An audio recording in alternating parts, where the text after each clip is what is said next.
Hey truckers, here is part 14 of Villain Tricks Heroines into Hating the MC. Let's dive into the video.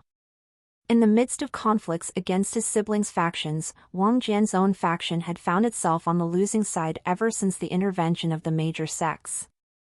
Naturally, such a predicament was to be expected. Today, Wang Jian had paid a visit to the Lotus Blossom sect, driven by the desire to rectify this unfavorable situation. His primary objective was to meet with the esteemed sect mistress, who held significant influence over the sect. However, he soon discovered that the sect mistress was unavailable to meet him. She was currently recuperating from peculiar injuries sustained while encountering powerful icy winds deep beneath the profound frozen lake. Despite her cultivation at the Emperor realm, her life was precariously hanging by a thread, with the icy winds gradually freezing her meridians over time.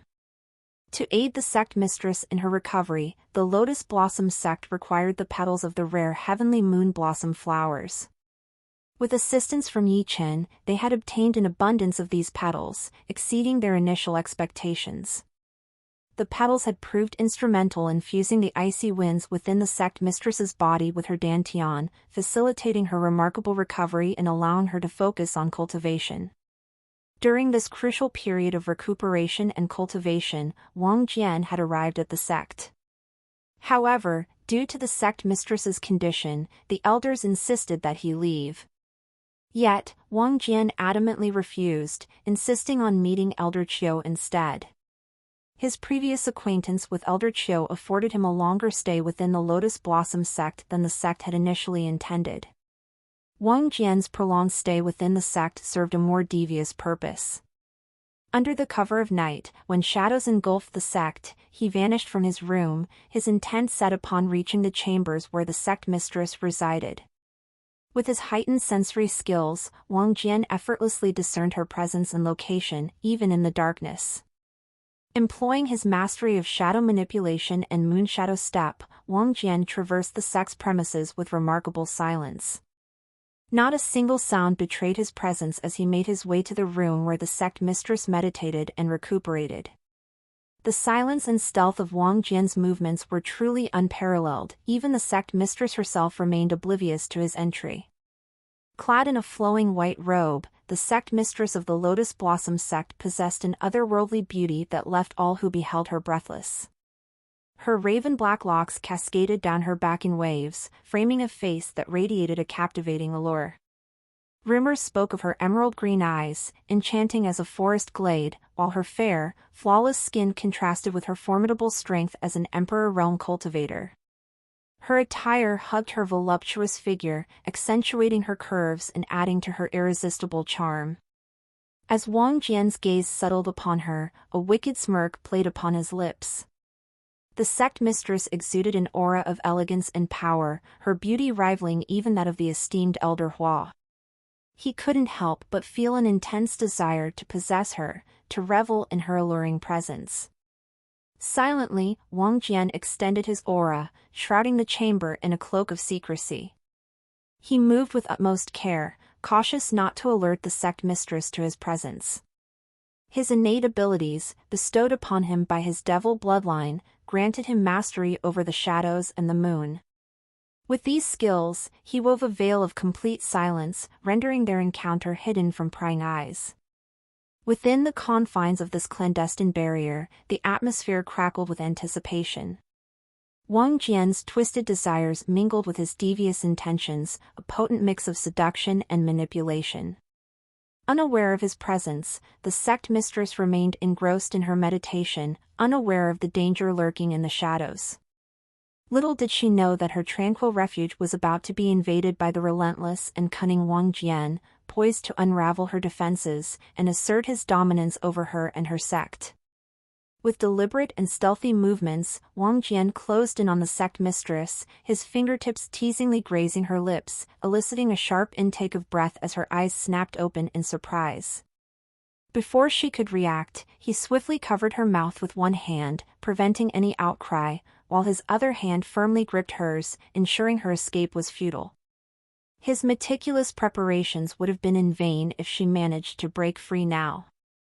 Exerting his strength, Wang Jian employed his enchanting pheromones technique with his right hand, its alluring power seeping into her senses, while his left hand skillfully executed the blissful touch technique. These techniques, derived from his chaotic young body, stimulated the yin energy within her, instantly igniting an overwhelming surge of arousal and weakening her resolve. Since the sect mistress possessed the formidable cultivation of an Emperor realm expert, her indomitable will allowed her to resist succumbing to her primal desires unlike the ordinary women Wang Jian had encountered before. I think you should take a look at. Yet, Wang Jian had anticipated her resistance and swiftly removed his hand from her mouth, granting her a fleeting moment to voice her defiance. Ah! Her scream reverberated within the confines of Wang Jian's barrier, but its echoes remained trapped, unheard by the outside world. Seizing the opportunity, Wang Jian silenced her protests by claiming her lips with his own, engaging in a passionate kiss that served as a conduit for his potent enchanting pheromones technique. The overwhelming desire emanating from his touch swiftly enslaved her, eroding her resistance and rendering her a mere slave to her carnal impulses. With his right hand now free, Wang Jian wasted no time, tearing apart her pristine white robe that clung to her body, revealing her bared breasts.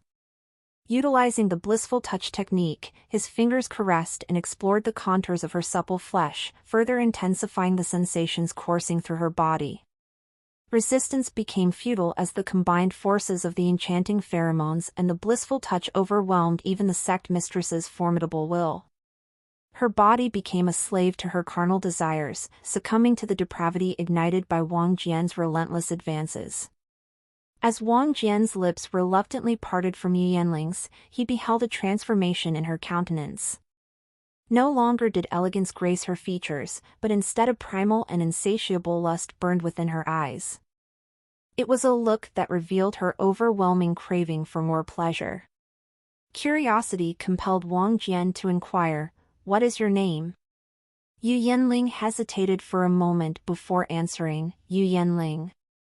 With a wicked smile dancing upon his lips, Wang Jian uttered, "Ah, my dear Yanling, I am Wang Jian, the seventh prince." "I'm sure a multitude of questions swirl in your mind, but cast them aside. Embrace the intoxicating pleasure that awaits you. Understand, my dear, you have no choice in this matter. From this night forth, and for the rest of your days, you will be my willing slave." His words barely left his mouth before he once again claimed her lips, his kiss brimming with unrestrained desire. He pressed her against the ground, his hands exploring every curve of her voluptuous form, stripping away the remnants of her clothing. Within the fervent kiss, the enchanting pheromones and blissful touch techniques coursed through her being, ensuring that Yu Yanling could not resist succumbing to her deep-seated desires. Overwhelmed by the exquisite sensations bestowed upon her, her body trembled with pleasure and surrendered to unadulterated ecstasy, a direct result of Wang Jian's skillful manipulation.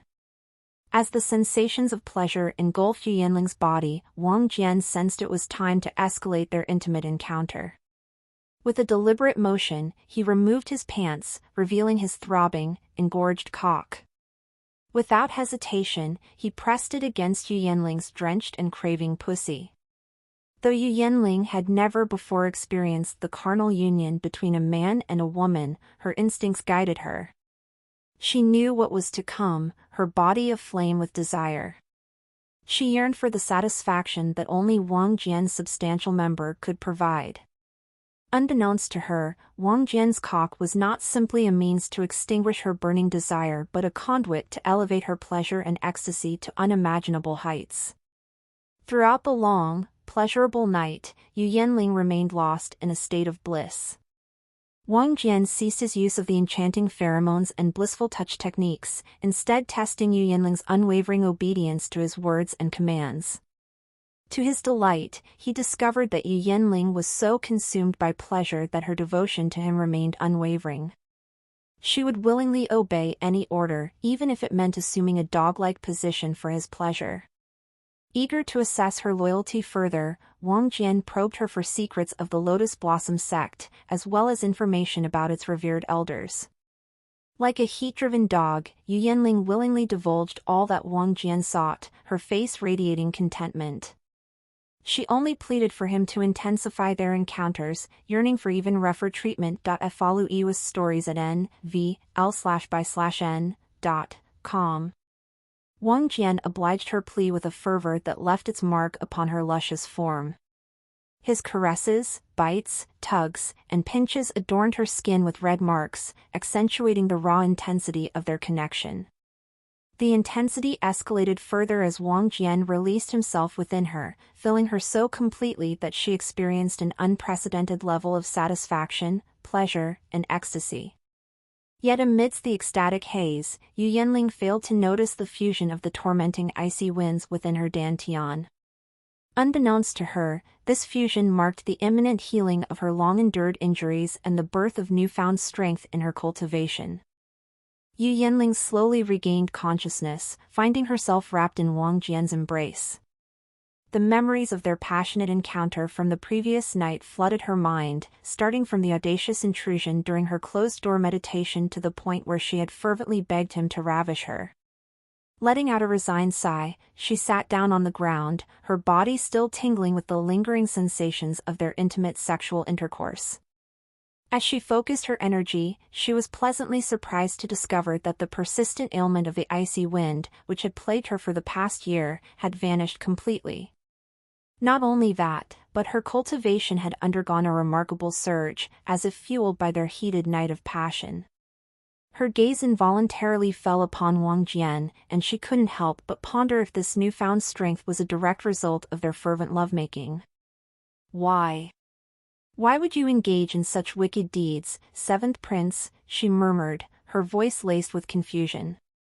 Mixed with her confusion was an overwhelming anger towards Wang Jian for his assault and violation. However, despite his vulnerable state as he lay sleeping before her, she found herself unable to strike back. It wasn't due to kindness or generosity. After all, as the sect mistress of the Lotus Blossom sect, she had made countless ruthless decisions. No, the reason for her hesitation lay in the intense pleasure and ecstasy she had experienced. It was an intoxicating sensation that surpassed anything she had ever known, leaving her craving for more. Even now, her gaze involuntarily drifted to Wang Jian's aroused manhood, desire and longing glimmering in her eyes. Yet, she averted her gaze, rising to her feet and retrieving her white garments from her spatial ring. In that decisive moment, Wang Jian's eyes snapped open, his face adorned with a mischievous and smug grin. Was certain you would launch an attack as soon as you awakened. But it seems I was mistaken. Ah, the sect mistress harbors a hidden lustful side that no one in the world is aware of, he taunted, his voice dripping with playful arrogance. The fact that they were both completely naked seemed inconsequential to him. Yu Yanling met his words with a cold, unwavering gaze, unaffected by their vulnerable state. Why did you assault me like that, seventh prince? Do you truly court death? She retorted, her aura intensifying to such a degree that even a king realm expert would feel overwhelmingly suffocated. Unfortunately for Yu Yanling, Wang Jian was not an ordinary king realm expert, he was an emperor realm powerhouse, just like her. Demonstrating his superiority, he effortlessly dispelled her oppressive pressure and rose to his feet. My dear, you should stop trying to scare me. If you truly wanted to kill me, you would have done so already, Wang Jian replied calmly, reaching out and firmly grasping Yu Yanling's arm. As soon as his hand made contact, Yu Yanling's eyes widened, overwhelmed by an unexpected wave of tingling pleasure that surged through her body. Forced to withdraw her aura, she stared at Wang Jian with a mixture of fear and insatiable longing. How can you withstand the pressure from an emperor realm expert so effortlessly? Vist and Velben, CM for new updates. Disapproval flickered in Wang Jian's eyes as he shook his head. Raising his right hand, he delivered a resounding smack to Yu Yanling's buttocks, leaving a rosy mark in its wake. His voice turned cold, exuding an irresistible authority. My dear, is that how you're going to address me? Have you forgotten the promises you made last night? From now on, you will refer to me as master. Yes, yes, Yu Yanling moaned, her voice filled with both pleasure and obedience as she struggled to catch her breath while responding to Wang Jian's command. Wang Jian's hand landed on her buttocks once again, delivering a sharp spank. He demanded, "So, how should you address me?" Yu Yanling's response was filled with delight and unrestrained moans, her voice a melodic symphony of surrender. Master! Ah, yes, master, you are my master. Wang Jian continued to exert his dominance, seeking her complete submission. He pressed on, asking, "And what are you?" In the midst of her moans, Yu Yanling managed to respond, her words punctuated by gasps of pleasure. Yes, I am your slave, master. Your cum dumpster. Good. Remember that, Wang Jian commanded, finally releasing his grip on Yu Yanling's hand. This calculated act aimed to embed in her mind the association of pleasure and his touch, eroding any resistance she might have harbored. Now, your first task is to assist me in dealing with the Grand Elder of your sect. Tell me, is she a beautiful woman? Wang Jian inquired, his voice laced with intrigue. I think you should take a look at. Yu Yanling's gaze wavered slightly, but she answered truthfully, the Grand Elder is currently in seclusion. She is indeed a breathtaking beauty, still in her prime as an Emperor realm cultivator. She is only 30 years older than me. And how old are you? Wang Jian queried, his curiosity evident. I am 110 years old, Yu Yanling responded with a measure of calmness. A wicked grin spread across Wang Jian's face as he remarked, perfect. It seems both of you are still in the prime of your beauty. And considering your status as an Emperor realm expert, you could live for nearly 1,000 years. Yes, master, Yu Yanling affirmed, her voice tinged with submission. Wang Jian's expression twisted into a depraved grin as he continued, lead me to her. I want to claim her as my slave, just as I did with you. Yu Yanling seemed to hesitate for a couple of seconds before she nodded her head in agreement, her response filled with obedience. Yes, master.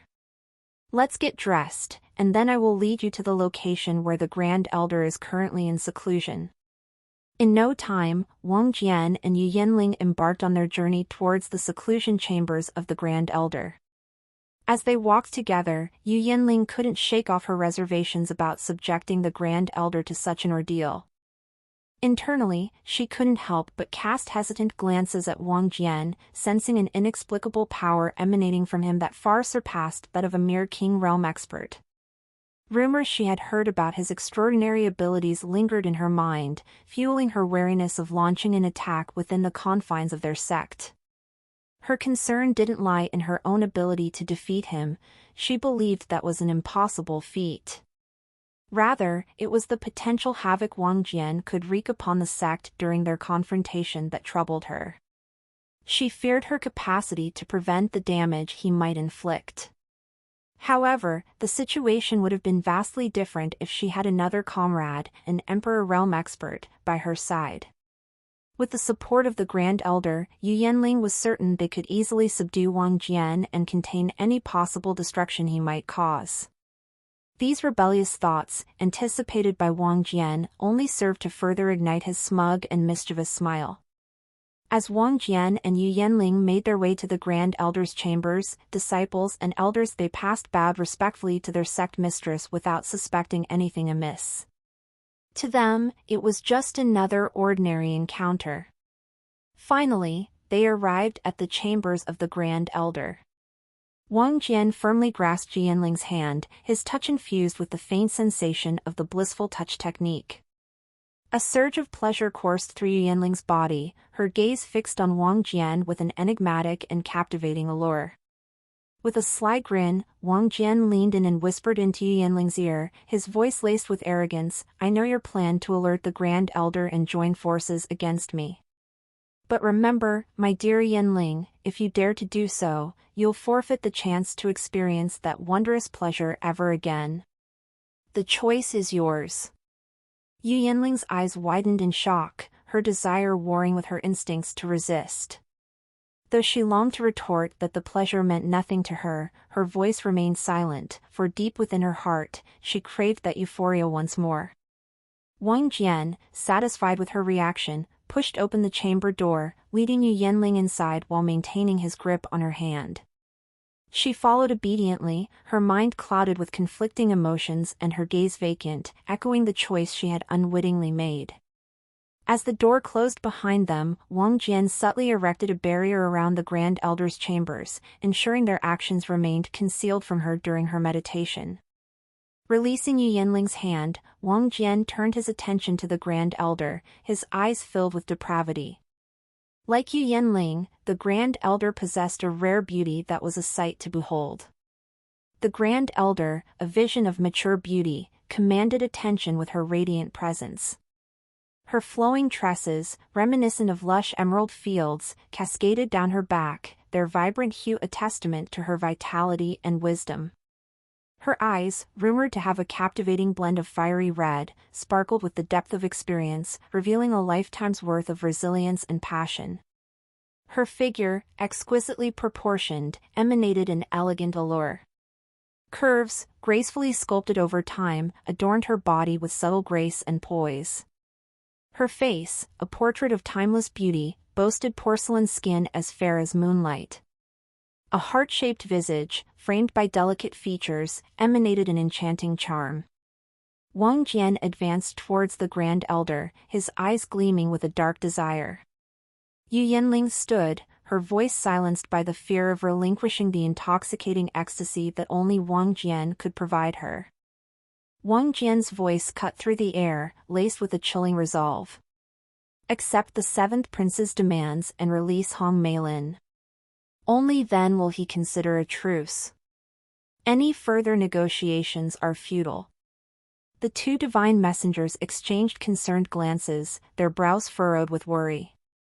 Then, their gaze turned to the Pope, a shared determination etched upon their faces. One of them spoke with a serious tone, "Pope Ruan, go and retrieve the saintess from the baptism chamber. We shall free her and agree to the terms set by the seventh prince." Pope Ruan's eyes widened in shock at the directive, his voice tinged with defiance. "But divine messengers, the saintess has committed a grave transgression. By releasing her, we would be setting a poor example for our followers. Furthermore, it would convey that we are afraid of the seventh prince." The other divine messenger interjected, his voice laced with urgency. "Your foolishness risks tarnishing the name of the radiant god, Pope Ruan. We cannot allow the cathedral to be destroyed. Retrieve the saintess and let this matter be forgotten." Wang Jian, Yu Yanling, and the Grand Elder exchanged surprised glances, taken aback by the swift acceptance of their demands. Wang Jian's mind raced with intrigue, sensing that there must be something of immense value to the radiant god hidden within the cathedral. The power he radiated at this moment was capable of shattering that precious object. But he concealed his curiosity for now. Today, his sole objective was to retrieve Hong Meilin and return safely. Meanwhile, the Pope's heart weighed heavy with sorrow as he reluctantly obeyed the divine messenger's orders.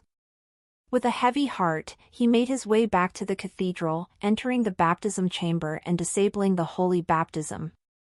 As the beam of torment ceased, Hong Meilin's mind and body felt drained and weary. She collapsed to the ground with a resounding thud. Utilizing his inner strength, the Pope carefully lifted Hong Meilin's limp body into the air and guided her to follow him. Soon, the Pope ascended to the skies, joining Wang Jian, Yu Yanling, the Grand Elder, and the two divine messengers who awaited his return. With a swift motion, Wang Jian extended his left arm and enveloped Hong Meilin's unconscious form in a protective embrace. His gaze hardened as he addressed the two divine messengers. "You may leave now. I will withdraw the attack once the three of you have departed," he declared, his voice dripping with cold authority. Though concern etched their faces, the divine messengers had no choice but to comply with his command. Reluctantly, they retreated to the safety of the cathedral, accompanied by the Pope. True to his word, Wang Jian swiftly dispelled the attack, dissipating his powerful domain. Without wasting any time, he, along with Yu Yanling and the Grand Elder, made a hasty retreat from the vicinity, leaving the area behind.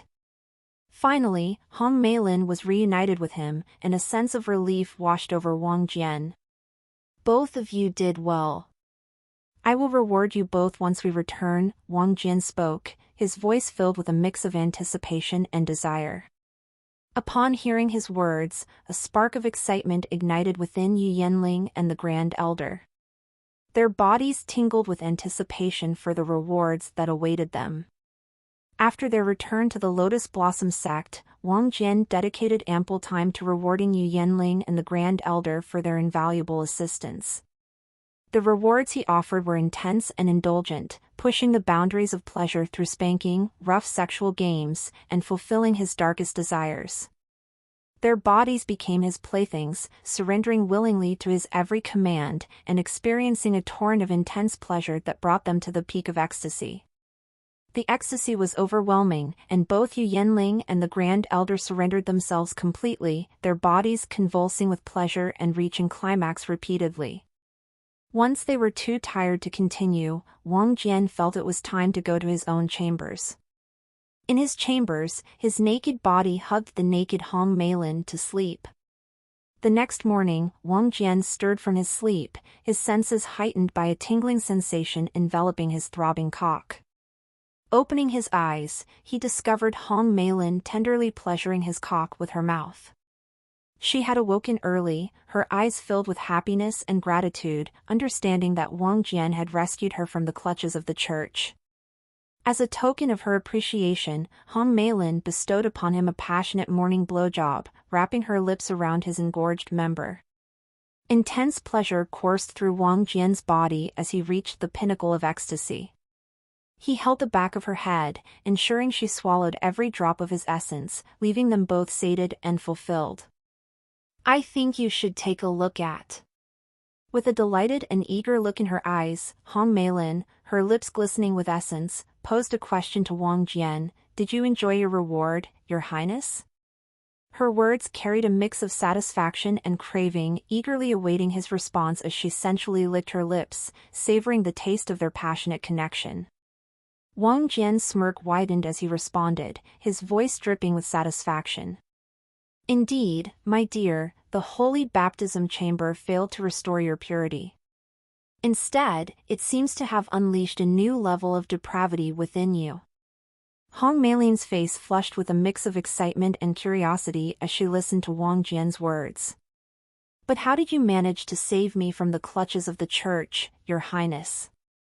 It couldn't have been an easy task. Wang Jian's expression turned serious as he recounted his actions. I enlisted the help of the Lotus Blossom sect, and together, we confronted the church, threatening them with dire consequences unless they released you. They had no choice but to yield to my power. Hong Meilin gasped in disbelief. The church actually succumbed to your threat? A mischievous glint danced in Wang Jian's eyes as he replied, My dear, the church is more concerned with its structures and possessions than its teachings or the well-being of its followers. It serves the radiant God, not the people. After a brief pause, Hong Meilin spoke, her voice filled with realization, Your Highness, you have opened my eyes. The church I once revered now feels like a charade. Wang Jian's voice remained calm as he offered his perspective. Perhaps not everything within the church is a sham, but its true purpose is to amass power for the radiant God. That is what I gathered from the conversations between the Pope and the divine messengers. You need not feel indebted to the church for your upbringing. They have already benefited greatly from your skills and talents. The revelation left Hong Meilin both enlightened and conflicted as the true nature of the church came to light before her eyes. Now, I want you to utilize your remarkable talents and skills to assist me, Wang Jian commanded, his voice filled with dominance. The adoring gaze in Hong Meilin's eyes revealed her unwavering devotion to Wang Jian as she eagerly responded, "Tell me, my dear, how can I be of service to you? I am ready to fulfill your every desire." Wang Jian's voice carried a tone of authority as he laid out his plan. "You must have heard of Han Shifeng, the heiress of the Miracle Angel tribe. She possesses an angel spirit, much like yours, but hers is a pure healing spirit. Currently, she is establishing a new religion, utilizing her extraordinary healing powers to aid people and gather followers. However, she lacks the necessary expertise in this endeavor. I want you to lend your assistance in expanding her religion, while also assembling a team of skilled warriors to safeguard her. Once she has gained enough experience, you may part ways with her and return to me." Hong Meilin listened intently, her mind already formulating strategies to accomplish the task assigned to her. She was determined to prove her worth to Wang Jian and contribute to his ambitions. After carefully considering the logistics of the ambitious plan, Hong Meilin finally spoke, her voice filled with determination. "To successfully expand the religion, we will require significant capital. We need to fund multiple journeys for expansion, hire skilled mercenary guards, train the religion's guards, and acquire precious ornaments, materials, and resources to enhance the religion's prestige." With unwavering confidence, Wang Jian responded, "I will provide the necessary funding, no matter the cost." A smile spread across Hong Meilin's face as she nodded, expressing her gratitude. "In that case, I will spare no effort to expand our religion, my dear." As they rose from their seats, they made their way to the luxurious attached bathroom. Stepping into the shower together, Hong Meilin lovingly washed Wang Jian's body, using her supple breasts to caress him sensually. It was a voluntary act of devotion, as she sought to bring pleasure to her beloved. Wang Jian reveled in the exquisite sensations, his body responding to her touch with undeniable pleasure. As they indulged in their intimate bath, Wang Jian revealed to Hong Meilin that they were currently inside the Lotus Blossom sect. He explained that both the sect mistress and the Grand Elder were their allies in this endeavor. Although initially taken aback by this revelation, Hong Meilin accepted it without hesitation. She deduced that only someone as formidable as the sect mistress could have instilled fear in the church. Once they finished bathing, they adorned themselves in exquisite, elegant attire before stepping out of their chambers. To their surprise, they discovered that Yu Yanling and the Grand Elder had been far from idle during this time. The news had already spread like wildfire that the Lotus Blossom sect had severed its ties with Second Princess Wang Ying's faction and instead aligned itself with the 7th Prince Wang Jian's faction. Yu Yanling and the Grand Elder had acted swiftly, driven by their first-hand witness of Wang Jian's awe-inspiring power and unmatched talent. They believed it was in the best interest of their sect to pledge their loyalty to Wang Jian without delay and broadcast this news as quickly as possible. The news of the Lotus Blossom sect severing its alliance with Second Princess Wang Ying and pledging allegiance to 7th Prince Wang Jian's faction reverberated throughout the vast expanse of the empire, leaving everyone astonished and intrigued. Whispers of this momentous shift in power echoed through the streets and corridors of the empire, captivating the attention of all who heard. The mere thought of such a significant realignment sent shockwaves of speculation through the hearts and minds of the people. But that was not the only astonishing tidbit of information that spread like wildfire. It was revealed that a daring individual had fearlessly targeted the church itself, demanding the release of the captive saintess, Hong Meilin. The audacity of such an act left the masses in awe, as they grappled with the realization that someone had the sheer audacity to challenge the seemingly invincible institution. Read lat.stchers on n/v/l/b.i.cm. As the truth unraveled, the identity of the 3 Emperor Realm experts behind this audacious act became known. One of them was an anonymous mask-wearing expert firmly aligned with Wang Jian's faction, while the other 2 hailed from the Lotus Blossom sect, which had now aligned itself with the 7th Prince. Utilizing the rare and highly sought-after Ebon Void Essence ores, Wang Jian skillfully constructed a teleportation formation that connected his faction with the Lotus Blossom sect. The sheer revelation of possessing such a precious resource left Yu Yanling and the Grand Elder in a state of awestruck disbelief. Their conviction in their choice to align themselves with Wang Jian's faction grew stronger with each passing moment. However, it was not without its challenges. Joining Wang Jian's faction came with its fair share of disadvantages, as the Lotus Blossom sect found itself embroiled in a conflict against three formidable factions. Foremost among them was the Crown Prince Wang Hao's faction, which boasted extensive support from numerous influential clans, sects, and associations. The Church, a powerful entity in its own right, posed the second most dangerous threat. The faction led by Wang Ying, on the other hand, paled in comparison to the others in terms of strength and posed a comparatively weaker challenge. The rapid decline of Wang Ying's faction, following the loss of support from the Lotus Blossom sect, triggered a domino effect.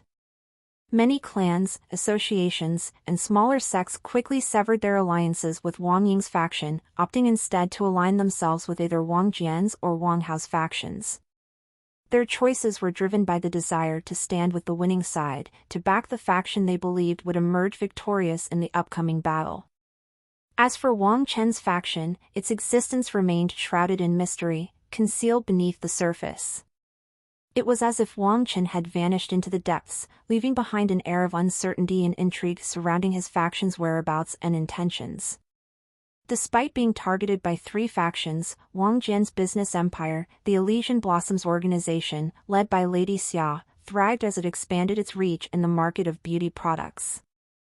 Simultaneously, the religion that was now under the management of Han Shifeng and Hong Meilin experienced remarkable growth.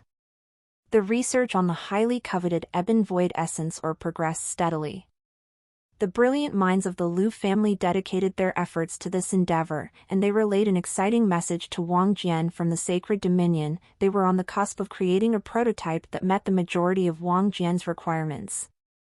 When Wang Jian received this news, he was filled with a sense of surprise and anticipation, eager to learn more about the progress of the prototype. Presently, Wang Jian found himself in the comfort of his palace, where his three wives, Su Xian, Fan Shuiying, and Qin Yan, attended to him with massages. The group led by Su Xian had expanded to include 200 formidable women, all at the peak of Lord Realm experts. Assigned daily missions by Su Xian, these women gained invaluable experience and prestige within Wang Jian's faction. Fan Shuiying, with her Night Dagger clan, formed strategic alliances with Kong Huiyan's Crimson Mammoth tribe, mercenary groups, clans, and other sections I think you should take a look at. Their collective effort aimed to protect Wang Jian's faction from the threats posed by Wang Hao's faction, Wang Ying's faction, and the formidable Church. Meanwhile, Qin Yan, utilizing her upbringing as a princess, took charge of meeting with envoys from various clans and associations who sought to pledge allegiance to Wang Jian's faction. Her negotiation skills honed by her teachers proved invaluable, and Qin Yan excelled in her role, impressing everyone with her exceptional performance. So, what should we do next? Any ideas? Wang Jian pondered aloud, eager to hear the insights of his wives. Su Xian, always pragmatic, was the first to respond. While our faction has grown stronger, our enemies have intensified their targeting of us. I believe our focus should be on pacifying one of them, gaining some respite. Fan Shuiying chimed in with her calm voice. Fortunately, the involvement of Emperor Realm experts is prohibited in faction conflicts. This limitation has spared us from potentially insurmountable challenges. Qin Yan, known for her diplomatic acumen, concluded the discussion. While it may be impossible to sway Crown Prince Wang Hao or the Church, there might be an opportunity to form an alliance with Second Princess Wang Ying's faction. With her faction losing support day by day, it is likely to disband eventually. By taking the initiative, we can establish a mutually beneficial alliance. As Wang Jian absorbed their perspectives, he closed his eyes briefly, deep in thought. He held his own unique perspective on the unfolding situation. The investigation into the anonymous expert aligned with my faction has likely commenced. Well, it's not like they can ever discover any substantial evidence, Wang Jian remarked nonchalantly, shrugging off any concern. All right. Let's proceed with Ian's suggestion. I will have a meeting with my sister, Wang Jian stated calmly, setting his plan into motion. As the day drew to a close, a shocking event unfolded in the empire, sending shockwaves through every faction. News spread like wildfire, revealing the presence of devils in the western region. What made it even more alarming was the seemingly endless horde of demons, ranging from lower-ranked creatures to powerful devils hailing from esteemed devil clans. This assault involved not only Lord Realm and King Realm demons but also Emperor Realm demons.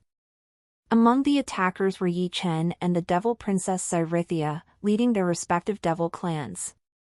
Cyrithia's Nether Curseweaver Devil clan had joined forces with the Oceanic Tempest Storm Devil clan, thanks to her alliance with Yi Chen, who possessed the bloodline of the Storm Devil god, an ancestral figure revered by the Oceanic Tempest Storm Devil clan.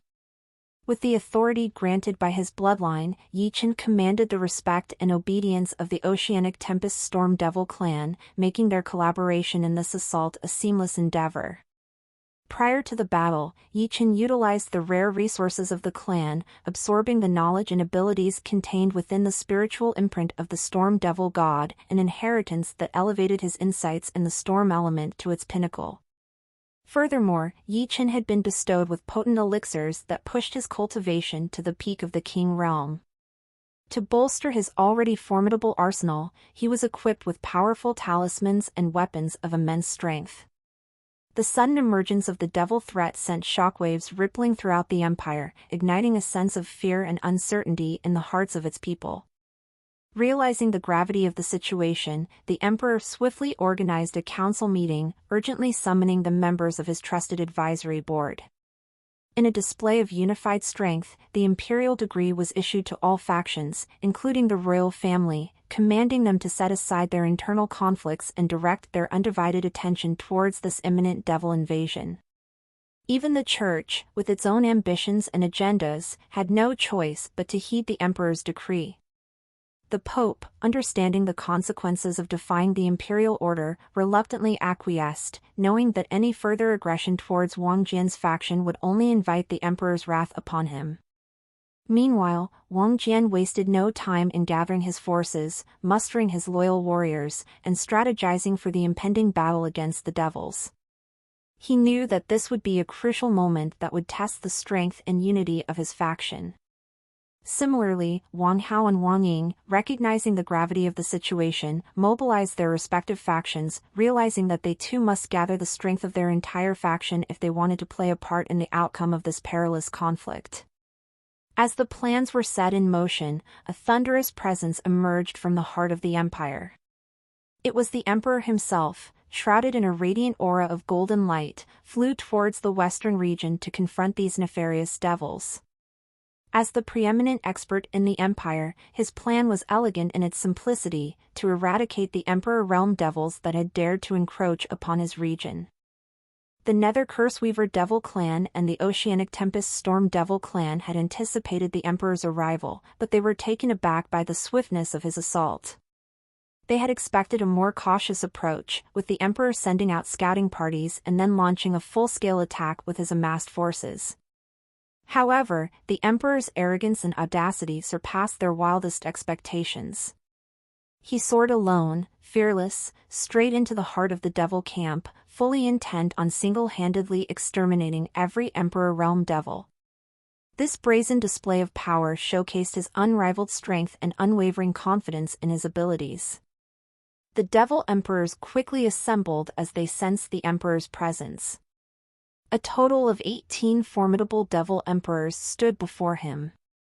7 hailed from the Oceanic Tempest Storm Devil clan, 10 from the Nether Curseweaver Devil clan, and 1 lone Devil Emperor, who remained unaligned with either faction.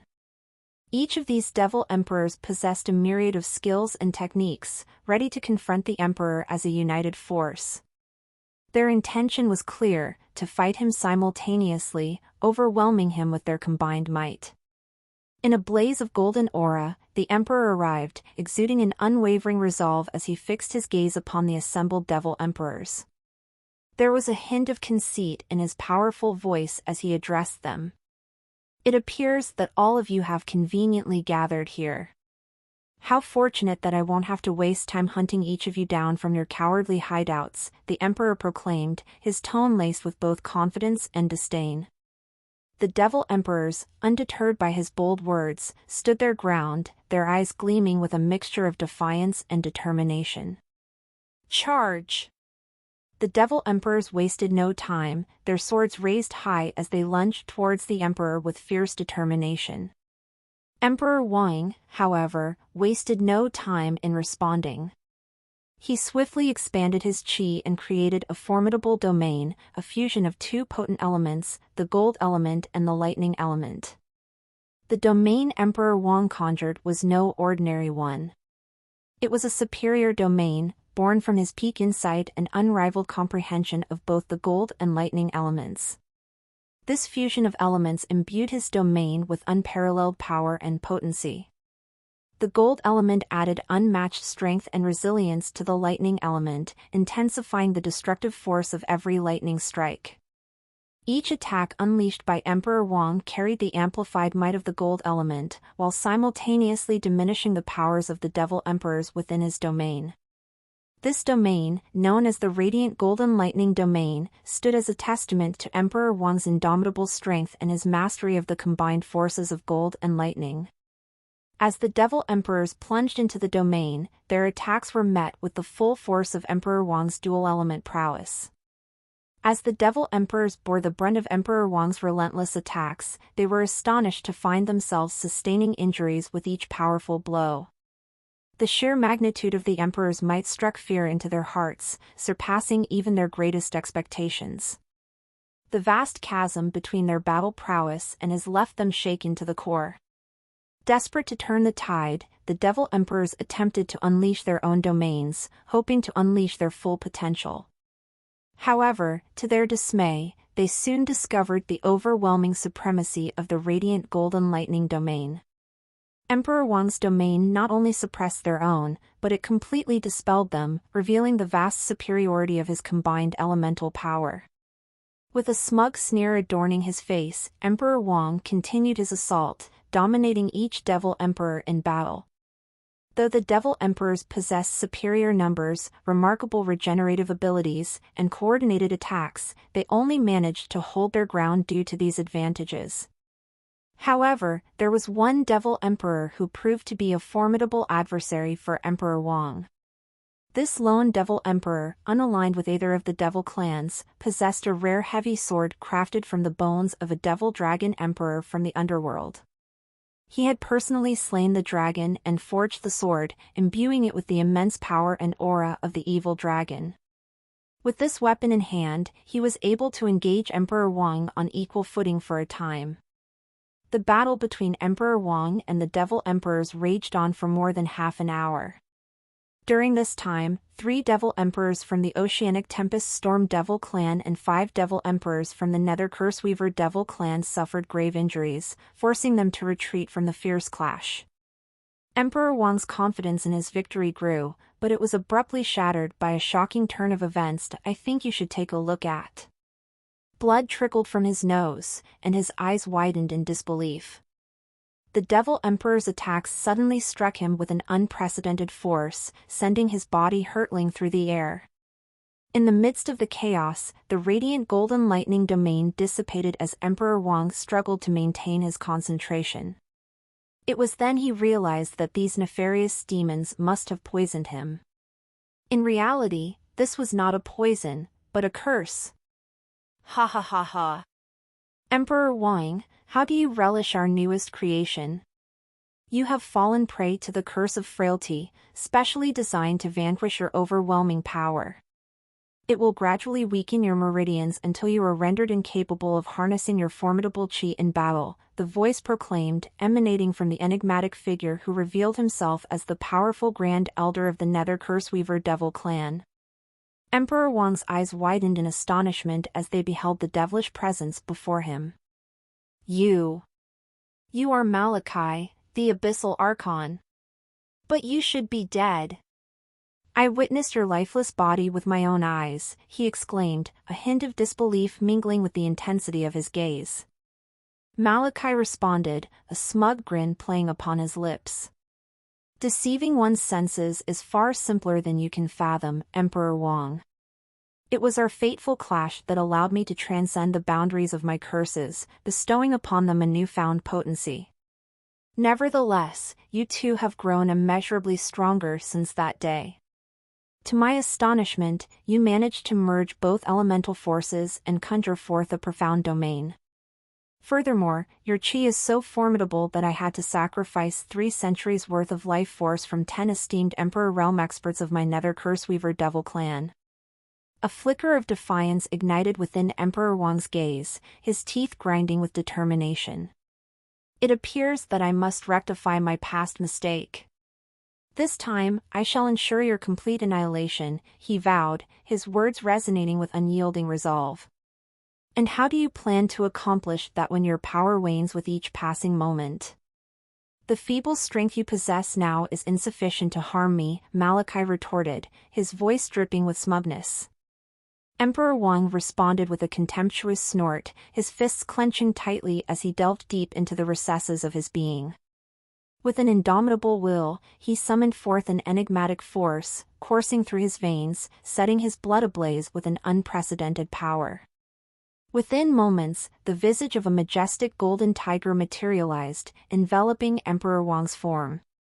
The sight sent shockwaves through Malachi, his victorious grin transforming into sheer disbelief. Why, you can still harness the power of your bloodline and spirit? Impossible! The curse was meant to seal them away. Malachi exclaimed. Soon, realization dawned upon him as he mused aloud, I see now. You are sacrificing your life force to fuel your resistance against my curse. By doing so, you can tap into the full potential of your spirit and bloodline. With a contemptuous snort of defiance, Emperor Wang vanished from his original position, reappearing in a flash directly before Malachi. He unleashed a relentless onslaught of punches, each strike tearing through Malachi's formidable devil body, which had been bolstered by an array of potent elixirs. Despite the enhancements, Emperor Wang's fists effortlessly carved gaping holes into his opponent's seemingly invulnerable frame. Meanwhile, the golden tiger spirit surged forward, engaging the remaining 18 devil emperors in a furious clash. Its commanding presence kept them occupied, ensuring they could not meddle in Emperor Wang's pivotal battle against Malachi. Gritting his teeth, Malachi swiftly retrieved a pair of ornate gourds, releasing a formidable army of devil beasts into the fray. These fearsome creatures, still possessing their Emperor Realm's strength, had been subjugated through a series of taming techniques that subdued their minds while leaving their combat prowess untouched. Telepathically commanding the devil beasts, Malachi ordered them to unleash relentless assaults and serve as a barrier to keep Emperor Wang at bay. Obediently, the creatures lunged forward, launching their savage attacks upon Emperor Wang. The raw power emanating from the devil beasts demanded Emperor Wang's undivided attention, granting Malachi a precious moment to retreat. His gaze fixated on Emperor Wang as he witnessed the valiant monarch engage in a ruthless battle, swiftly slaughtering the devil beasts that had once been the fruit of Malachi's arduous taming efforts. It became clear to Malachi that Emperor Wang needed to be swiftly dealt with, lest his relentless rampage claim the lives of all before his own life force waned. In that pivotal moment, an idea sparked within Malachi's mind. Realizing that Emperor Wang was utilizing his life force to counteract the curse's effects, Malachi devised a plan to bolster the curse's power by harnessing the life force of the 10 devil emperors connected to his spiritual energy. Without a need for their consent, he resolved to sacrifice their vitality. Emperor Wang soon sensed a weakening of his energy output, his gaze narrowing as he locked eyes with Malachi, understanding the malevolent devil's hand in this sinister turn of events.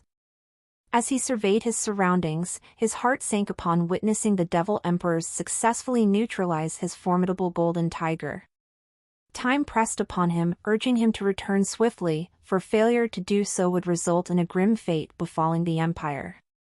Yet, retreat alone was not within Emperor Wang's character. He resolved to exact the greatest possible damage upon these nefarious devils before his departure. Summoning the golden tiger to his side, a resolute gleam flashed in his eyes. With a swift and decisive motion, Emperor Wang made a fateful decision: he would detonate the very essence of the golden tiger, unleashing a cataclysmic force upon his adversaries. The detonation of Emperor Wang's golden tiger spirit proved to be an audacious and devastating move. It unleashed a cascading series of explosions, rippling throughout the entire battleground. Each fragment of the golden tiger spirit ignited in a spectacular display of power. The sheer purity of the unleashed chi was nothing short of lethal, capable of snuffing out the lives of even Emperor realm experts caught within its grasp. The devils bore witness to the catastrophic aftermath, as 4 devil emperors met their untimely demise. One among them hailed from the Oceanic Tempest Storm Devil clan, while the other 3 were members of the Nether Curseweaver Devil clan.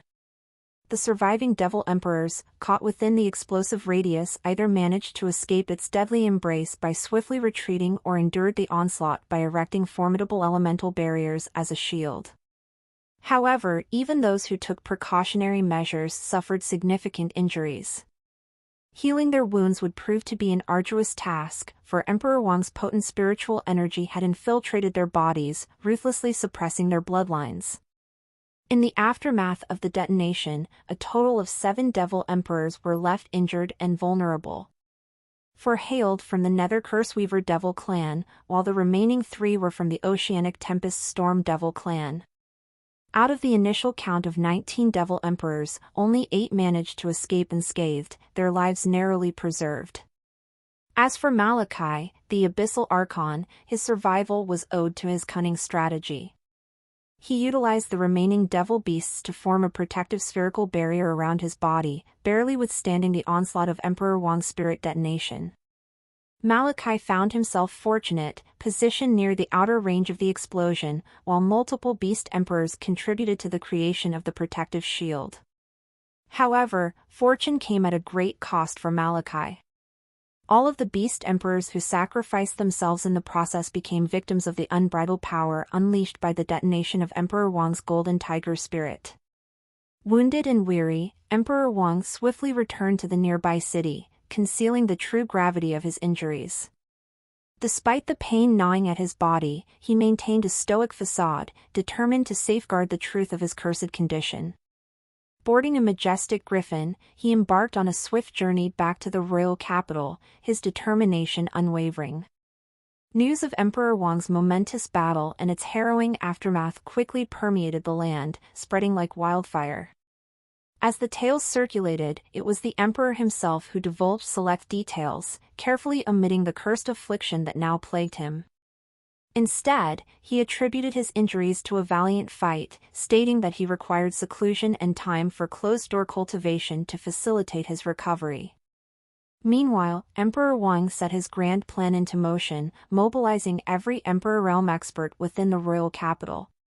However, one formidable individual remained conspicuously absent from this assembly. This expert, personally groomed by Emperor Wang himself, possessed battle prowess nearly on par with his own.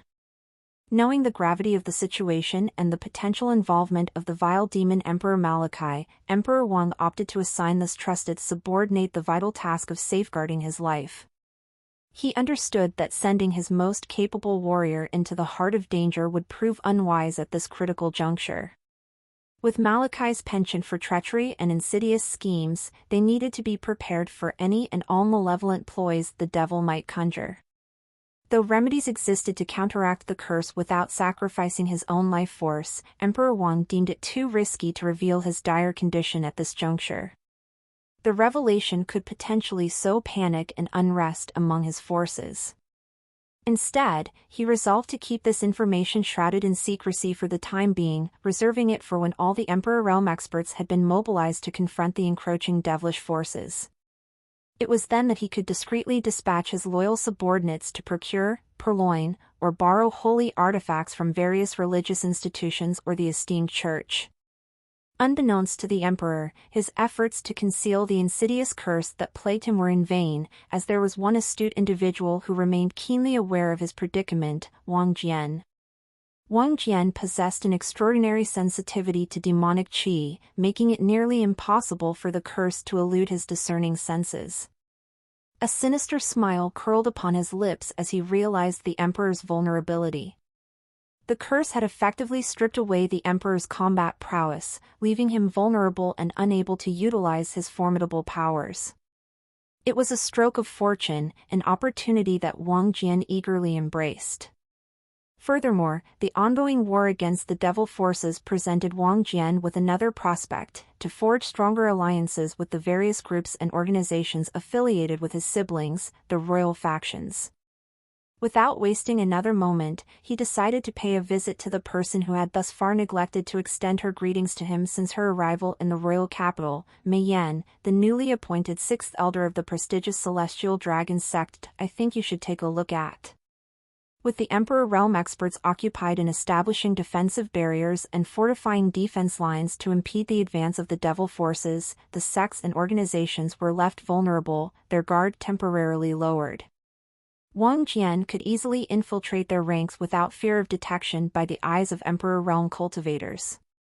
Meanwhile, the remaining members of the sects were diligently preparing for the imminent conflict, gathering vital resources, artifacts, medicinal pellets, and various other necessities to ensure their victory against the devilish forces. This applied not only to the sects but also to all the organizations, sects, and smaller groups allied with the empire.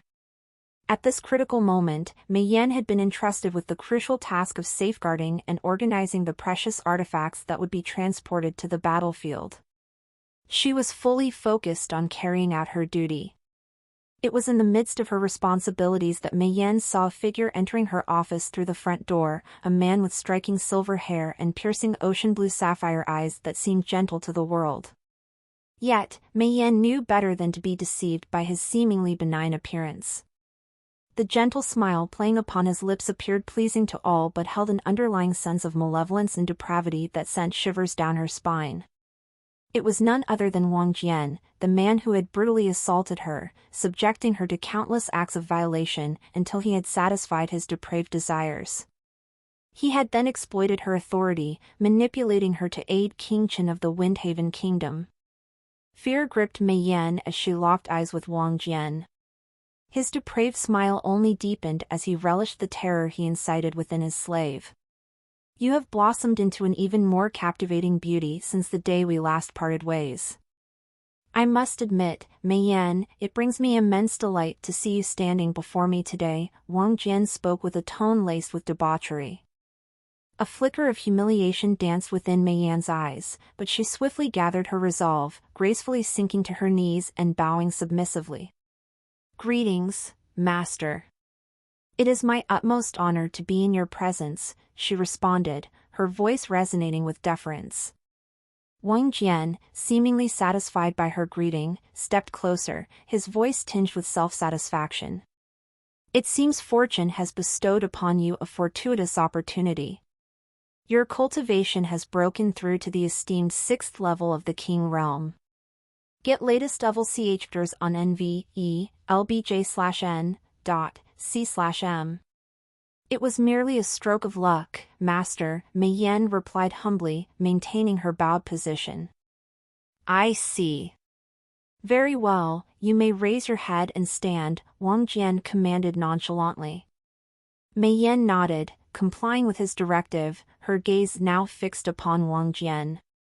Throughout their encounter, Wang Jian had gradually closed the distance between them, his hands audaciously exploring the contours of Mei Yan's elegant and alluring form. His touch lingered on her curves, eliciting sensations of intense pleasure that escaped her lips in soft, involuntary moans. While his hands indulged in their sinful exploration, Wang Jian continued to speak, his voice filled with a perverse delight. Now, enlighten me about the inner workings of the Celestial Dragon sect. Who among them dares to oppose the Crown Prince's faction? Overwhelmed by the ecstasy coursing through her body, Mei Yan struggled to maintain her composure, her voice quivering with each breathless response. In the midst of her moans, she mustered the strength to provide an answer, her words punctuated by gasps of unbridled pleasure. Ah! Ah! The sect mostly submits to the Crown Prince's faction. Many among them are utterly convinced of the Crown Prince's unparalleled power. Wang Jian's lips curled into a smug smirk as he absorbed Mei Yan's words. Power, you say? So, if I were to demonstrate that my strength surpasses even that of my eldest brother, would they consider switching sides? His fingers continued their sinful caress, brushing against Mei Yan's sensitive nipples, exerting a mixture of gentle tugs and forceful yanks that sent waves of intoxicating pleasure cascading through her body. Overwhelmed by the immense ecstasy coursing through her, Mei Yan's mind struggled to maintain coherence, and she blurted out her thoughts without restraint. Perhaps. In truth, the Crown Prince's faction has invested considerable time and effort in cultivating relationships with the sect's elders and core disciples. They offer lavish gifts, rare pellets, precious weapons, and equipment. Loyalty is rewarded with the promise of even greater rewards. Intriguing. And have you received any of these gifts? Wang Jian inquired, his curiosity piqued. I have received 10 gifts, Master, Mei Yan responded submissively. With a depraved tone, Wang Jian sneered, Heh. So, you accept gifts from factions other than my own. Are you planning to betray me? Such disobedience deserves punishment. And with those words, Wang Jian's palm descended upon Mei Yan's firm and curvaceous buttocks, delivering firm and powerful spanks that elicited lewd and ecstatic moans from Mei Yan's lips. Her unrestrained cries showcased the immense pleasure she derived from this act. It was astonishing, for Wang Jian was not employing his usual arsenal of evil enchanting techniques. Yet, Mei Yan's body responded unabashedly, succumbing to the intoxicating allure of his touch. Months of separation had left her body longing for that exquisite pleasure. No matter how many times she had sought solace in self-pleasure, it paled in comparison to the unbridled ecstasy that Wang Jian effortlessly bestowed upon her. Thus, her body hungered for his touch, aching for the intoxicating pleasure that only he could deliver. Punish me more, Master. Use my body for your pleasure. Mei Yan spoke aloud with a completely depraved and obsessed gaze. Following Mei Yan's shameless and humiliating pleas, the night unfolded into hours of intense and passionate lovemaking between Wang Jian and Mei Yan. During this time, Mei Yan showcased the depths of her craving for Wang Jian, her body arching and writhing in ecstasy. With each moment that passed, Wang Jian skillfully delivered mind-numbing pleasure, surpassing any previous encounter they had shared. Mei Yan's senses were overwhelmed as she realized that tonight's intercourse far surpassed any previous experience with Wang Jian. Observing Mei Yan's unwavering obedience and submission to his every command, Wang Jian felt a surge of satisfaction. It delighted him to witness the transformation of an elegant, refined, and stubborn woman like Mei Yan, succumbing to the depths of depravity and becoming a slave to her own insatiable carnal desires. As the hours of passion came to an end, and they awoke in each other's embrace, Mei Yan took a deep breath, a contented smile gracing her lips. She mustered the courage to inquire, her voice filled with genuine concern, How is Xiao Ling? Xiao Ling, Mei Yan's devoted disciple, had been the leverage Wang Jian had used to manipulate Mei Yan, compelling her to satisfy his carnal desires and become his personal plaything. Little did Mei Yan anticipate the transformation that would occur within her, the addictive craving that would consume her, driving her willingly into Wang Jian's arms and surrendering herself as his personal slave. It was this shift in mindset that led to their heated, passionate encounter, as Mei Yan's body hungered addictively for the overwhelming pleasure only Wang Jian could provide. She inquired about the well-being of her disciple only after satiating her carnal desires. In this moment, Wang Jian held no need to threaten her with harm to her beloved disciple, for Mei Yan had willingly engaged in passionate and intense encounters, surrendering herself to him. Wang Jian spoke softly, his hands gently caressing Mei Yan's hair as he informed her of Xiao Ling's progress. Your disciple is thriving. Since her arrival in the empire, she has displayed remarkable growth, surpassing all expectations. I'm sure you've heard the news of her triumphant victories over the core disciples of the top grade sections. The source of this content N/O/V/L/N. Overwhelmed with gratitude, Mei Yan's voice trembled with emotion as she expressed her appreciation. Thank you. Thank you for providing her with the resources she needed to grow and for caring for her. Her progress fills me with delight. Wang Jian's smirk grew, and he playfully replied, well, she should thank you as well. If you hadn't been so faithful in following my commands, I might not have provided her with those resources. Mei Yan's emotions surged, and she tightly embraced Wang Jian's robust, muscular frame, speaking with a mix of gratitude and affection. Still, I thank you, Your Highness, for taking care of my dear disciple. Now, let's discuss the reason I came to meet you today. You will be joining the other Celestial Dragon sect elders on the Western battlefield. I want you to gather the locations of the elders who ardently support the Crown Prince.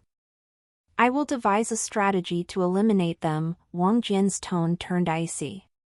Mei Yan raised an eyebrow, concern etching her features as she questioned the wisdom of his plan. Would that be a wise course of action, Your Highness? If word gets out that you are slaughtering humans, it may lead to accusations of allying with demons, making you a target for everyone. An amused smirk played on Wang Jian's lips as he responded, how intriguing. I never expected to see the day when you would show such concern for me, my dear. With that, he kissed her lips with intensity, engaging in a passionate battle of tongues. After their intimate exchange, their lips reluctantly parted, and Mei Yan took a deep breath before speaking with a touch of shyness. I don't want anything to happen to you. Mei Yan quickly clarified her concern, it's because Xiao Ling would be in danger if something were to happen to you. I understand. But who will satisfy these depraved desires of yours, my dear? Are you planning to seek pleasure from another man? Wang Jian's tone held a mischievous and playful edge. Absolutely not. I would never entertain the thought of being with another man, Mei Yan fervently declared. Wang Jian didn't doubt her words. Mei Yan was an inherently conservative woman. Her willingness to engage in such acts with him stemmed from their numerous previous encounters, which had familiarized her with his presence and erased any trace of embarrassment. To engage with another man would be far too disgusting for her to fathom. She would rather continue to suppress her depraved cravings than look for a man to satisfy them.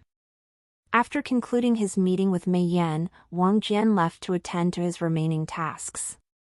Meanwhile, Mei Yan had her own preparations to make, as she would soon be leading a group of sect disciples to the battlefield.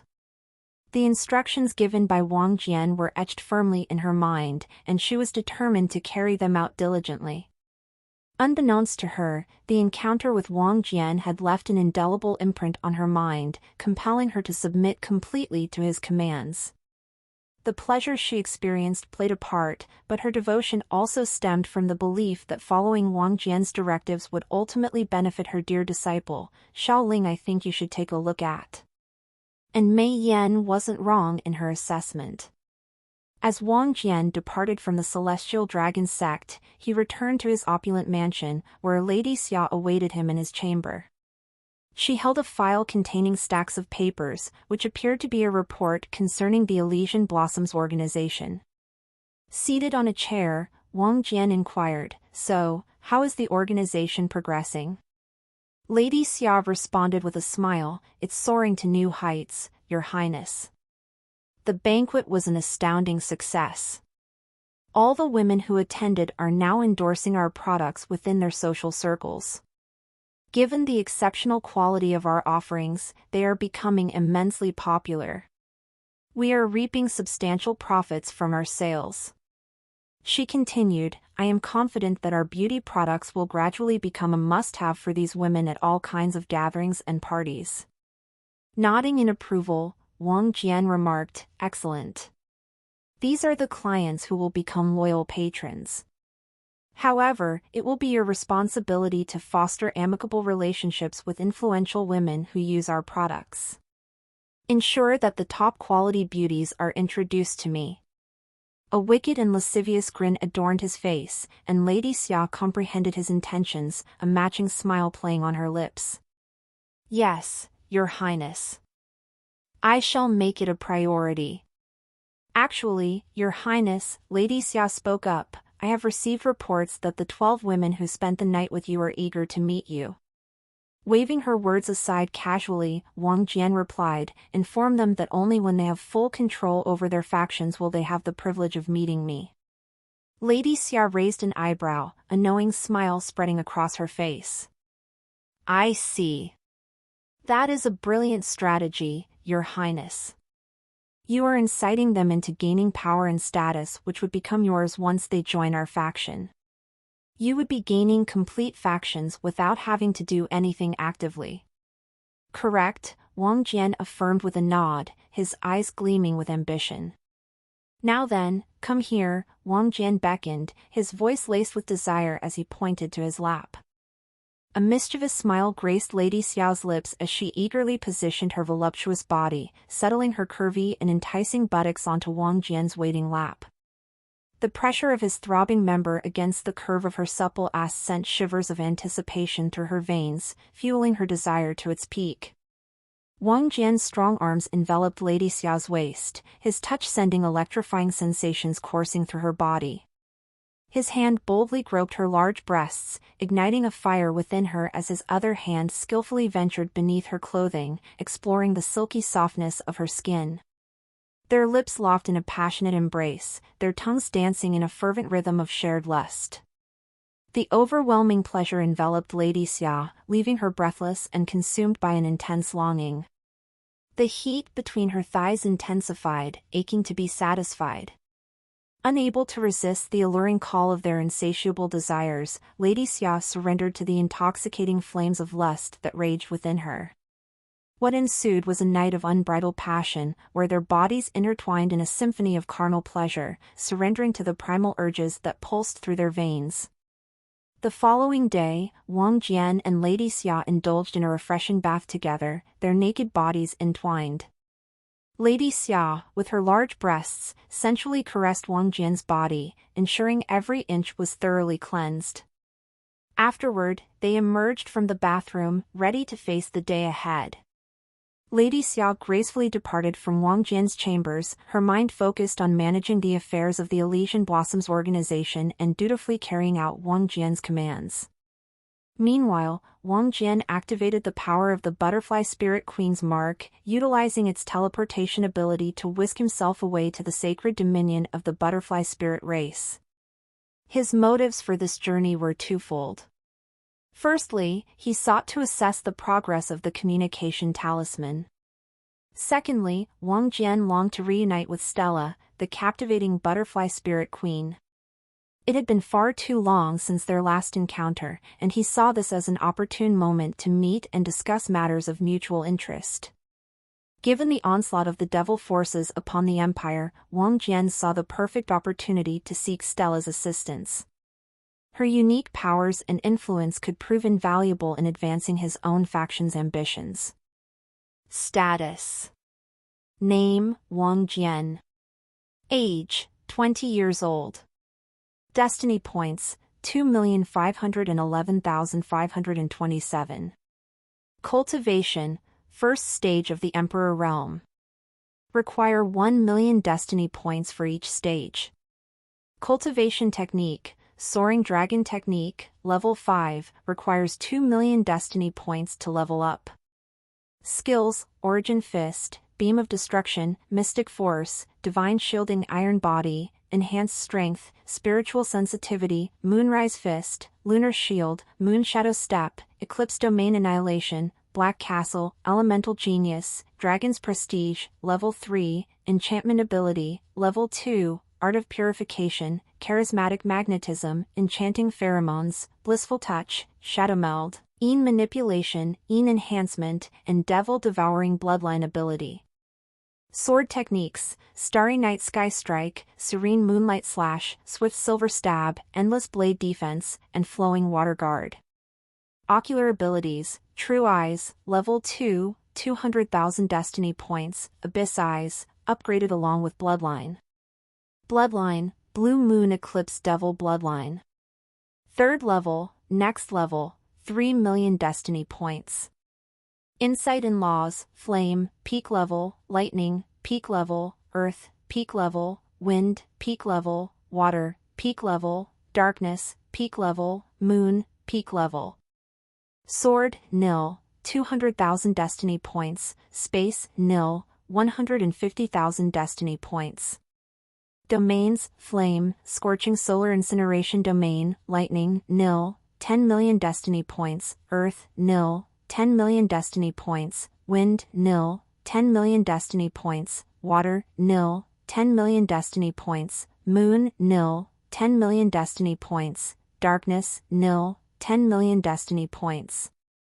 Physique: Chaotic Young Body, 10 million Destiny Points.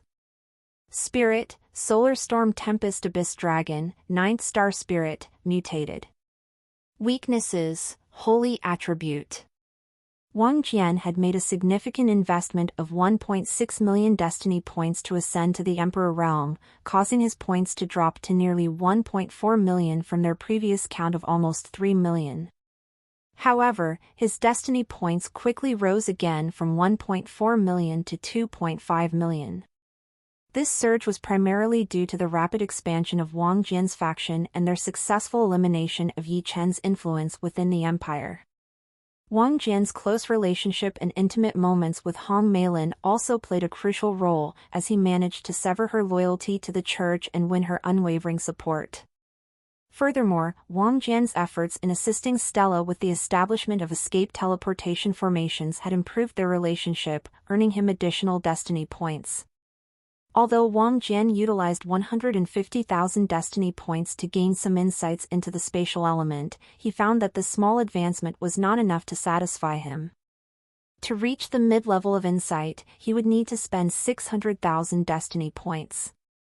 Note: the total number of Destiny Points that Wang Jian would need to ever upgrade his insights and lightning element are significantly reduced because of Elemental Genius ability, which greatly boosts his talent in that particular element. Upon making up his mind, Wang Jian once again invested 600,000 Destiny Points to delve deeper into the laws of space. His insights into the spatial realm reached mid-grade, granting him a newfound understanding and connection with the profound laws governing space. The next level of insight would require a staggering 3 million Destiny Points, a goal that seemed out of reach for the time being. Nonetheless, Wang Jian felt a sense of contentment with his current progress.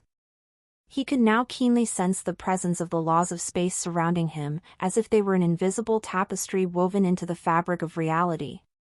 In fact, he even had a growing confidence that he could manipulate space itself, potentially opening a rift within the spatial dimension I think you should take a look at. However, he was aware that the extent of his travel through such a tear would be limited, at least for now. As of right now, Wang Jian had nearly 1.75 million Destiny Points. Well, he planned to save these points for now, as they could be useful in case he was attacked by the protagonist that the world's essence was preparing for him.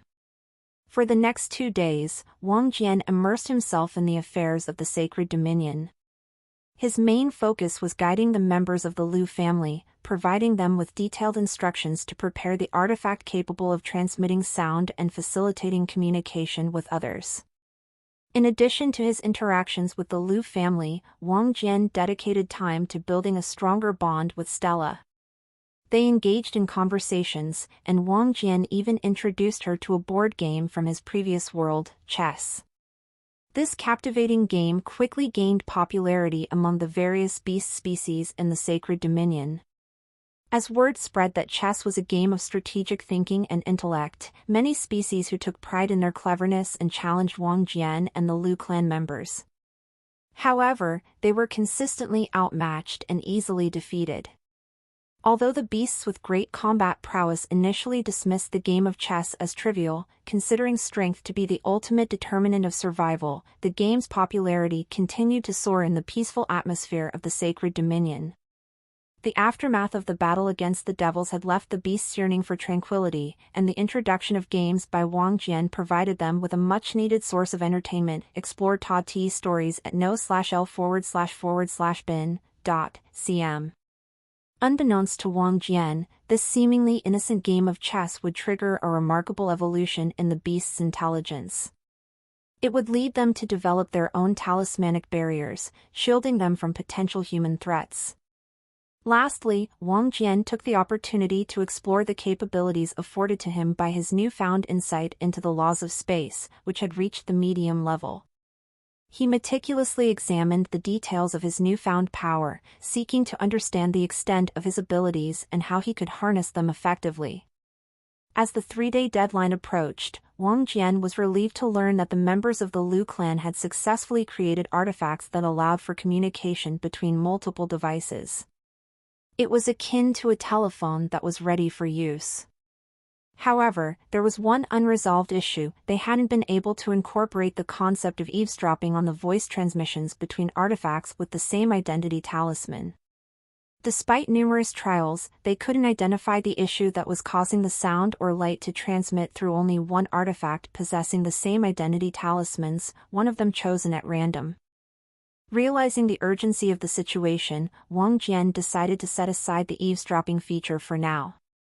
The primary goal was to establish quick communication channels, and Wang Jian didn't hesitate in naming these artifacts as telephones or simply phones for short.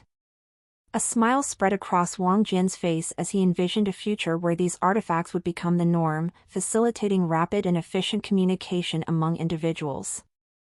At this moment, Wang Jian had been given a collection of 30 incredible artifacts. Each artifact had a talisman that could only connect to a limited number of other artifacts, and this limit was set at 30 connections. To make these artifacts even more secure, Wang Jian had requested that 4 dials be added to each telephone. These dials had to be aligned with a unique 4-digit code on the identity talisman in order to establish a connection with another telephone. This added complexity made it extremely difficult to create these artifacts, but the talented members of the Liu clan managed to overcome the challenge. The reason for adding the 4 dials was to ensure that only those from Wang Jian's faction could use the telephones. Even if someone from another faction got their hands on one, they wouldn't be able to figure out how to use it. The first person Wang Jian shared this incredible technology with was Stella and her faction. Essentially, he had given away 2 telephones, one for Stella's personal use and another for her comrades to use collectively. Now, Stella's comrades could use the telephone to contact her whenever they needed her assistance or guidance. They were given the code specifically for Stella's telephone. Stella was overjoyed to receive such a remarkable artifact. She had been worried about her comrades' well-being in the Sacred Dominion, but now she could easily stay connected with them even from a distance. This gave her peace of mind and allowed her to focus on battling the devils alongside Wang Jian's faction. Using one of the teleportation formations, Wang Jian and Stella quickly traveled from the Sacred Dominion to his personal palace. This convenient mode of transportation made their journey effortless. As they arrived at the palace, Wang Jian proudly showed Stella around. It was her first time witnessing human civilization and experiencing the grandeur of a royal palace where high-status individuals resided. Wang Jian also introduced Stella to his 3 wives, Su Xian, Fin Shuiying, and Chen Yan. He wanted Stella to feel welcomed and included in his personal life. Additionally, he arranged for Stella to meet Bishi Shuyan and Lady Zhuoran. Wang Jian knew that Stella would feel excited to meet with Bishi Shuyan and Lady Zhuoran since they had helped protect her comrades during that battle against the devils in Sacred Dominion. Thus, he arranged this meeting. As Bishi Shuyan and Lady Zhuoran caught sight of Wang Jian, their minds were instantly filled with intense sexual cravings. They couldn't help but feel a surge of arousal between their legs. However, their excitement was abruptly halted when they noticed Stella accompanying Wang Jian. Not wanting to reveal their depraved desires, they exchanged a quick glance and silently agreed to conceal their unusual condition from Stella. They didn't want her to know about their surrender to their lust and their insatiable desire for Wang Jian's massive thing. Long time no see, Butterfly Spirit Queen, Lady Zhuoran stepped forward, greeting Stella with a warm smile. Stella embraced Lady Zhuoran, and the two women began to engage in lively conversation, catching up on the time they had been apart. Meanwhile, Wang Jian approached Bishi Shuyan, standing by her side with a mischievous grin on his face. He looked into her eyes, his voice low and seductive. "Is your clan fully prepared for the upcoming battle against the devils?" Bishi Shuyan responded softly, "Yes, we have ensured that all the members of our clan have ingested the spirit fruits and vital essence pills generously provided by the Xia family." Wang Jian nodded, satisfied with her answer. He leaned closer, his voice barely a whisper, "Excellent. You must also prepare yourself, as you will be joining my wife, Su Xian, as part of the treasure scouting team." Bishi Shuyan remained composed as she replied calmly, "Understood. I will make sure to be fully prepared." A wicked smile played on Wang Jian's lips as he continued in a hushed tone, his words filled with a tantalizing promise, "Very well. Your diligence will be rewarded. Rest assured, I have special gifts planned for you. And of course, I won't forget to extend an invitation to your mother as well." In the past, Bishi Shuyan would have been overwhelmed by terror and disgust upon hearing such words. But now, an exhilarating excitement coursed through her veins, and her eyes gleamed with an obsessive desire. "Thank you, Your Highness. My mother and I will serve you with our bodies, dedicated to fulfilling your desires," Bishi Shuyan responded, her voice a seductive whisper, laced with irresistible charm. "Good," Wang Jian replied, his grin appearing rather devilish. After Stella and Lady Zhuoran concluded their conversation, Wang Jian guided Stella to another section of his opulent palace. He led her through the grand halls, eventually arriving at her chambers and the tranquil courtyard that would be her sanctuary. As they entered her chambers, Stella's curiosity got the better of her and she asked, "When will we depart to fight against the devils?" "Soon. I just need a little more time to finalize my preparations." "I hope you don't mind," Wang Jian responded sincerely and softly. Shaking her head, Stella smiled and reassured him, "No, not at all. I was simply curious. As long as I have the telephone you gave me, I can stay in contact with my comrades in the forest. I have no worries. Thank you. And please, keep the existence of the telephone a secret. Even within my faction, only a select few are aware of its production," Wang Jian urged with a smile. Stella made a gesture, mimicking the act of sealing her lips, and affirmed, "I will never disclose it to anyone. It's not as strict as that. Eventually, I plan to spread this communication device to the entire world. But for now, during this war against the devils, I want to keep it within my faction. I don't want the devils to acquire it and use it against us," Wang Jian explained his reasoning. A glimmer of admiration shone in Stella's eyes as she nodded in approval. "I understand. You are truly brilliant, Seventh Prince. I am grateful that you are the one who received my mark." Wang Jian's smile was genuine as he replied, "And I am grateful that you chose me and bestowed upon me your mark, Stella. I promise you won't regret it." New N0vel chapters are published on N0V/E/LB/IN/co/M. After bidding each other good night, Wang Jian left to meet all the women in his harem at the designated field. It was time to enhance their strength and cultivate their abilities. He had a plan in mind to advance those who hadn't reached the King Realm and further empower those who were already King Realm experts. Wang Jin's three wives, Su Xian, Fin Shuiying, and Qin Yan, were present, followed by Kong Huiyan and Han Shifeng. Xiaoling and Meng Xiangyi joined the group, along with Bishi Shuyan and Lady Zhuoran. Lastly, Hong Meilin arrived, completing the gathering. Wang Jian had 12 drops of stellar azure drops remaining, and he distributed 10 of them to his beloved women, reserving the last 2 drops. These drops contained immense power that could aid in their cultivation.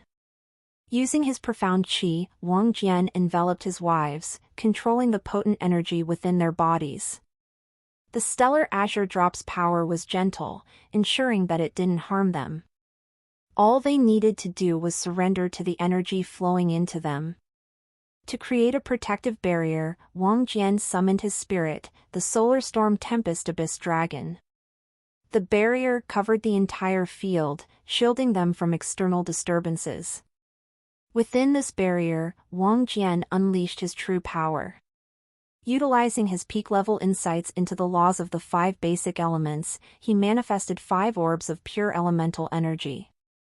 Each orb represented one of the 5 basic elements. Inspired by the elemental sparks he had observed, Wang Jian released these orbs to help his women gain insights into their respective laws of elements.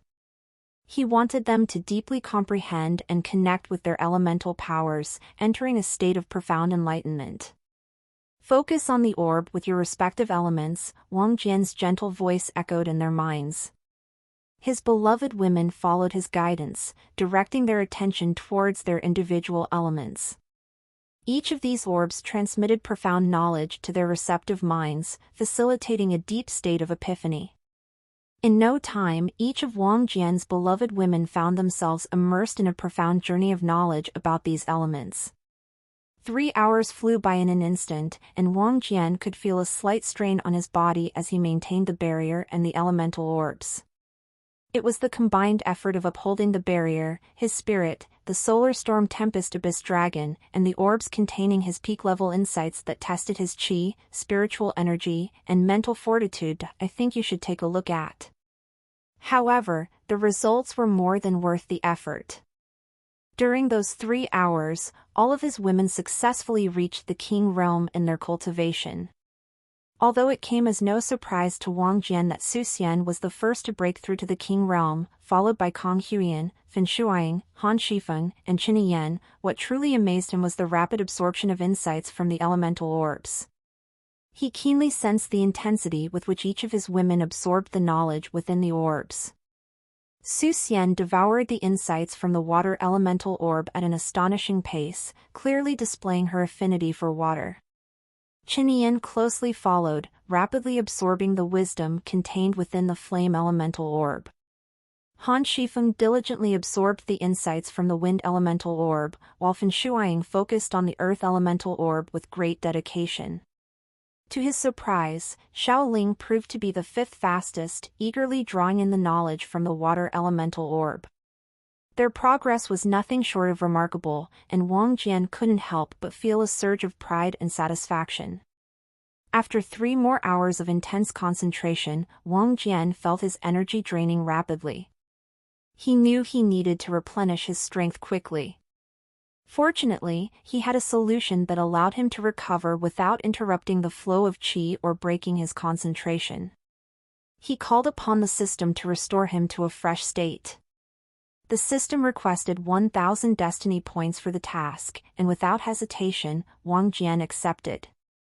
A mysterious energy surged within his body, restoring him to his peak state. With his energy replenished, he knew he could endure another 6 hours.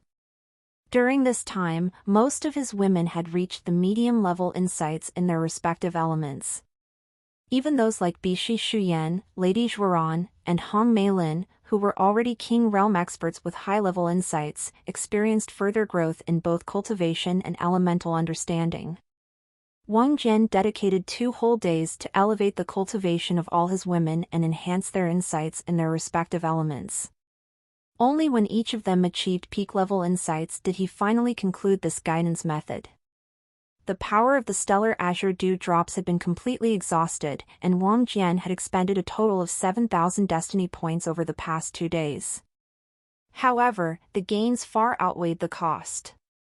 Now, all his women had become king realm experts, possessing peak-level insights in the laws of their respective elements. Their radiant glow and newfound confidence filled the air, and they were overjoyed at their own growth. With their increased strength, they could support Wang Jian even more effectively. As the guidance came to an end, each of his women stepped forward, embracing him tightly. Starting with his wives, they showered him with loving kisses one by one. Then, the other women followed suit, expressing their affection in a tender and loving manner. This scenario soon came to an end, and Wang Jian wasted no time in assigning duties to his women. All the women, except for Su Xian, Fan Shuiying, Kong Huiyan, and Bishi Shuyan, would join him on the front lines to fight against the devil forces. Their combined strength would be a formidable asset in the upcoming battle. As for the 4 women mentioned, Su Xian and Bishi Shuyan were entrusted with creating a scout team. Their mission was to traverse the empire, particularly the territories near the Crown Prince's and Second Princess's factions. Utilizing Bishi Shuyan's exceptional ability to sense treasures, they would locate the positions of all the factions' treasures and resources. Once they obtained this valuable information, they would relay the locations to Fan Shuiying and Kong Huiyan's team through the telephone artifact.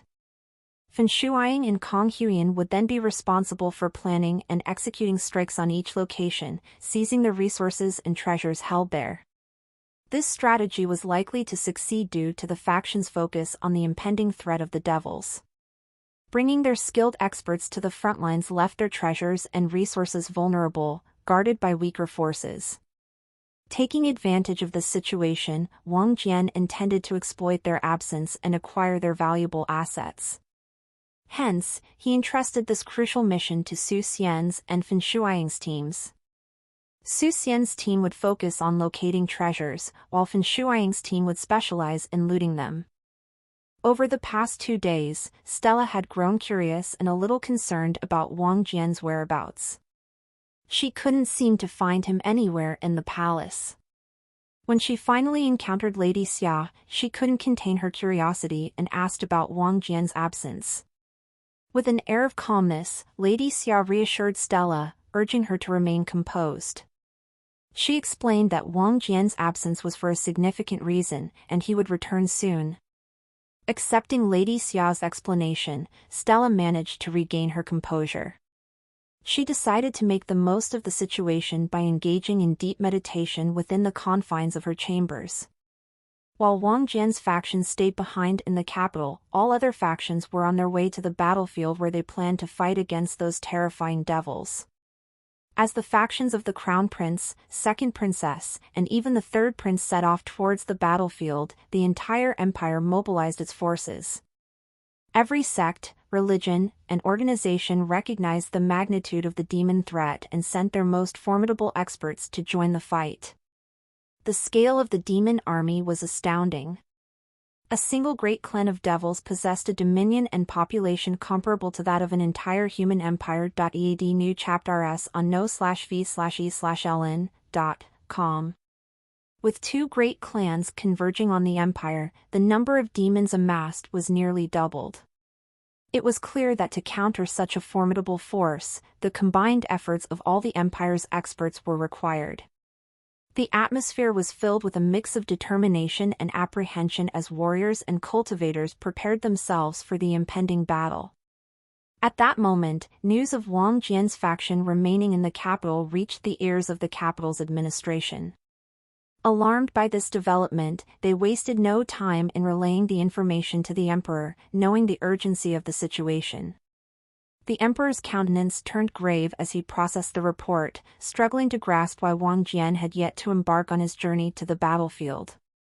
He couldn't help but recall the enigmatic emperor realm expert who had aligned with Wang Jian's faction, a figure so formidable that even the Pope and the 2 divine messengers of the Church had been forced to retreat in fear. In response to this puzzling situation, the emperor swiftly dispatched a message to Wang Jian's palace, commanding him to proceed immediately to the battlefield. The weight of the emperor's orders hung heavily in the air, and Wang Jian sighed, knowing that he could no longer delay his departure. Failure to comply would undoubtedly result in complications with the emperor. However, before leaving the capital, Wang Jian had one final mission to undertake. Under the cover of darkness, he stealthily infiltrated the Azure Rock's silent dungeon, now devoid of its vigilant Emperor Realm Overseer. With the absence of the Emperor Realm expert guarding the Azure Rock's silent dungeon, he seized the opportunity to infiltrate it. The purpose of his daring incursion was not limited to freeing his mother alone, he intended to release all the prisoners held within its confines.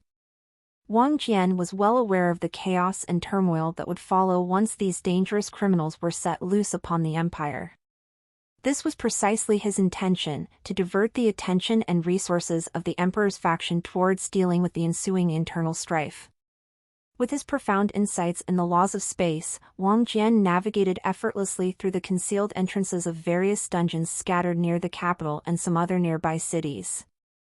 Despite the formidable detection and defensive barriers surrounding them, his spatial manipulation abilities allowed him to infiltrate these dungeons undetected. As the prisoners were unleashed from their shackles, a wave of destruction swept through the capital. Furious at their prolonged captivity, these wicked and vengeful prisoners unleashed their wrath upon the empire. Fueled by years of imprisonment, many of these prisoners were associated with rebellion groups, allowing them to quickly regroup and launch devastating attacks on the empire's precious landmarks. The once revered landmarks of the capital now stood in ruins, consumed by flames and the chaos sown by the released prisoners. I think you should take a look at. The empire now faced the arduous task of capturing and subduing these formidable adversaries while simultaneously contending with the imminent demonic threat. The emperor's fury knew no bounds as he received the alarming news of the chaos unleashed by the freed prisoners. His faction was doing its best to apprehend these criminals while also trying to find the perpetrator who had freed them. Determined to bring order back to the empire, Emperor Wang mobilized the Royal Guards, an elite force renowned for their exceptional skills and formidable power. These guards, typically stationed within the imperial palace to protect the emperor and other high-ranking individuals, were now tasked with subduing the wicked criminals, no matter the cost. Only the leader of the royal guard remained at the emperor's side, his unwavering duty to protect the vulnerable emperor in this time of crisis. The royal guards, armed with their unmatched prowess, set out on their mission, prepared to bring the chaotic situation under control. Their mandate was clear: capture the prisoners, dead or alive. The streets of the capital became a battleground as the royal guards clashed with the ferocious criminals. With their superior combat skills and unwavering determination, the guards fought valiantly, their every move calculated to neutralize the threats. After liberating his mother, Bai Liqin, from the Azure Rock's silent dungeon and bringing her back to his palace, Wang Jian wasted no time in outlining her role. Mother, I need you to remain in the capital and provide assistance to Su Xian's and Fen Shuiying's teams whenever they require it. Additionally, I want you to locate the base of my third brother, Wang Chen's faction, and identify all the affiliated organizations. Wang Jian spoke with a sense of gravity. Bai Liqin's voice turned soft as she addressed her concerns. My son, your actions have plunged the capital into chaos. It will greatly weaken the empire, and this vulnerability may become a serious issue when you eventually ascend the throne. Moreover, this internal conflict could potentially tip the scales in favor of the devils, posing a grave danger to our empire. Wang Jian met her gaze with unwavering resolve and a cold gleam in his eyes. I have never placed importance on the throne or the empire. The emperor made an enemy out of me the moment he imprisoned you in the Azure Rock's silent dungeon. As for the devils, rest assured, I have devised a plan to safeguard our faction from their clutches. Very well. But please, take care of yourself on the battlefield. I have a foreboding feeling about it. Bai Liqin expressed her concerns, her voice filled with genuine worry. Wang Jian arched an eyebrow, contemplating her words. Could this uneasy feeling be attributed to her mother's instincts? I should not underestimate it, he thought to himself. With a warm smile, Wang Jian held out a small, unassuming gray box, presenting it to Bai Liqin. Mother, please take hold of this, he said, offering her the telephone artifact. Bai Liqin raised an eyebrow, her expression a mix of curiosity and confusion as she inspected the rough-textured, rectangular device made from seemingly common materials. "What is this?" she inquired. "This is an artifact developed by our faction, Mother. It is known as the telephone. With this remarkable device, we can communicate regardless of the vast distances between us," Wang Jian explained, his confidence radiating from his smile. He took great pride in his creation. Bai Liqin was taken aback by his words. "What? An artifact that allows communication over long distances? That's unbelievable! And our faction developed it?" she exclaimed, her astonishment evident. Wang Jian nodded, his smile growing wider. "Indeed. While there are a few refinements and additional features to be added, it already functions as I described. Just remember the codes I will provide you with. By adjusting the dials to match the corresponding numbers, you can communicate with specific individuals who possess this telephone artifact. However, we must keep this a closely guarded secret. It would be detrimental if others were to discover that we possess such a valuable artifact." Bai Liqin held the telephone device in her hands, her expression solemn as she declared, "You can rest assured that no one will discover the existence of this remarkable artifact."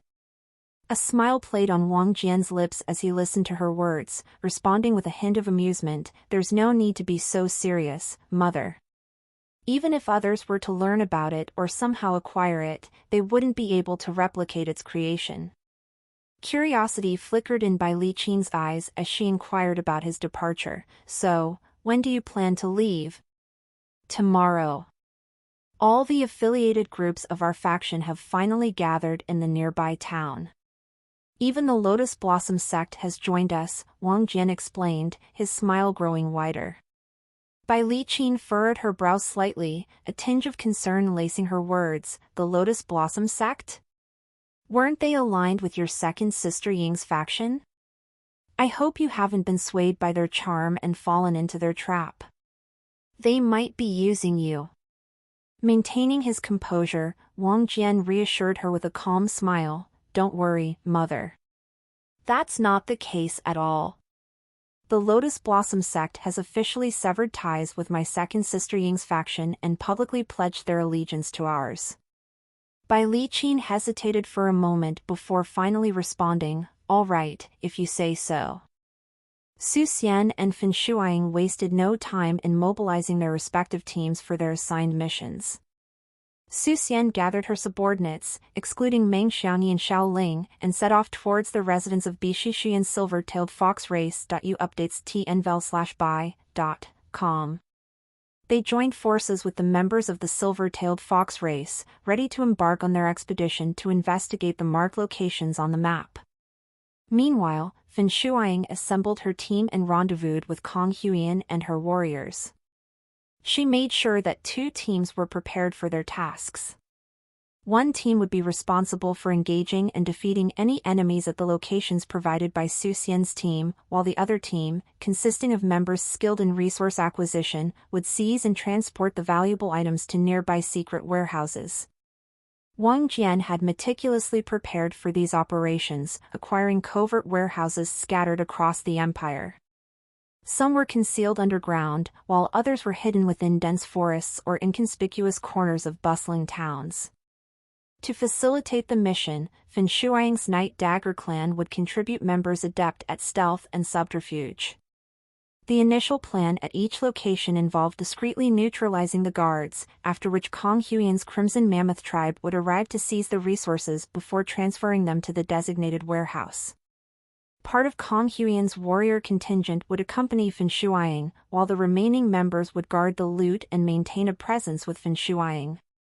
Kong Huiyan herself would accompany the team responsible for transporting the resources to the warehouse.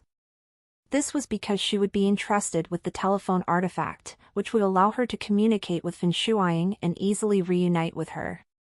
Kong Huiyan's Crimson Mammoth tribe had been selected for this task due to their exceptional combat prowess.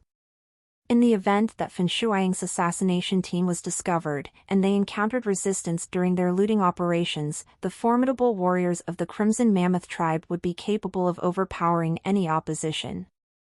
Their strength and skills were perfectly suited for this crucial role. As Wang Jian's faction made their way towards the battlefield, the residents of towns near the devil forces were instructed to evacuate and seek safety deeper within the empire. In their absence, the various human factions took control of these towns and cities, fortifying their defenses against the impending demon onslaught. Due to the overwhelming numbers of demons, the battlefield had been divided into 3 distinct sections. The northernmost area, a hilly terrain, was occupied by the Second Princess's faction. The advantageous high ground allowed them to rain down long-range arrow volleys infused with explosive talismans upon any daring demons that approached. The second part of the battlefield comprised vast plains leading towards a city and a fortress, and it fell under the control of the Crown Prince's faction. Here, the majority of the demon attacks were concentrated, requiring the Crown Prince's forces to hold their ground firmly. Fortunately, the human forces had deployed multiple defensive arrays, established by their Emperor Realm experts, encircling the area. These arrays acted as a barrier, preventing the entire demon horde from overwhelming them. The demons could only breach the defenses in limited numbers.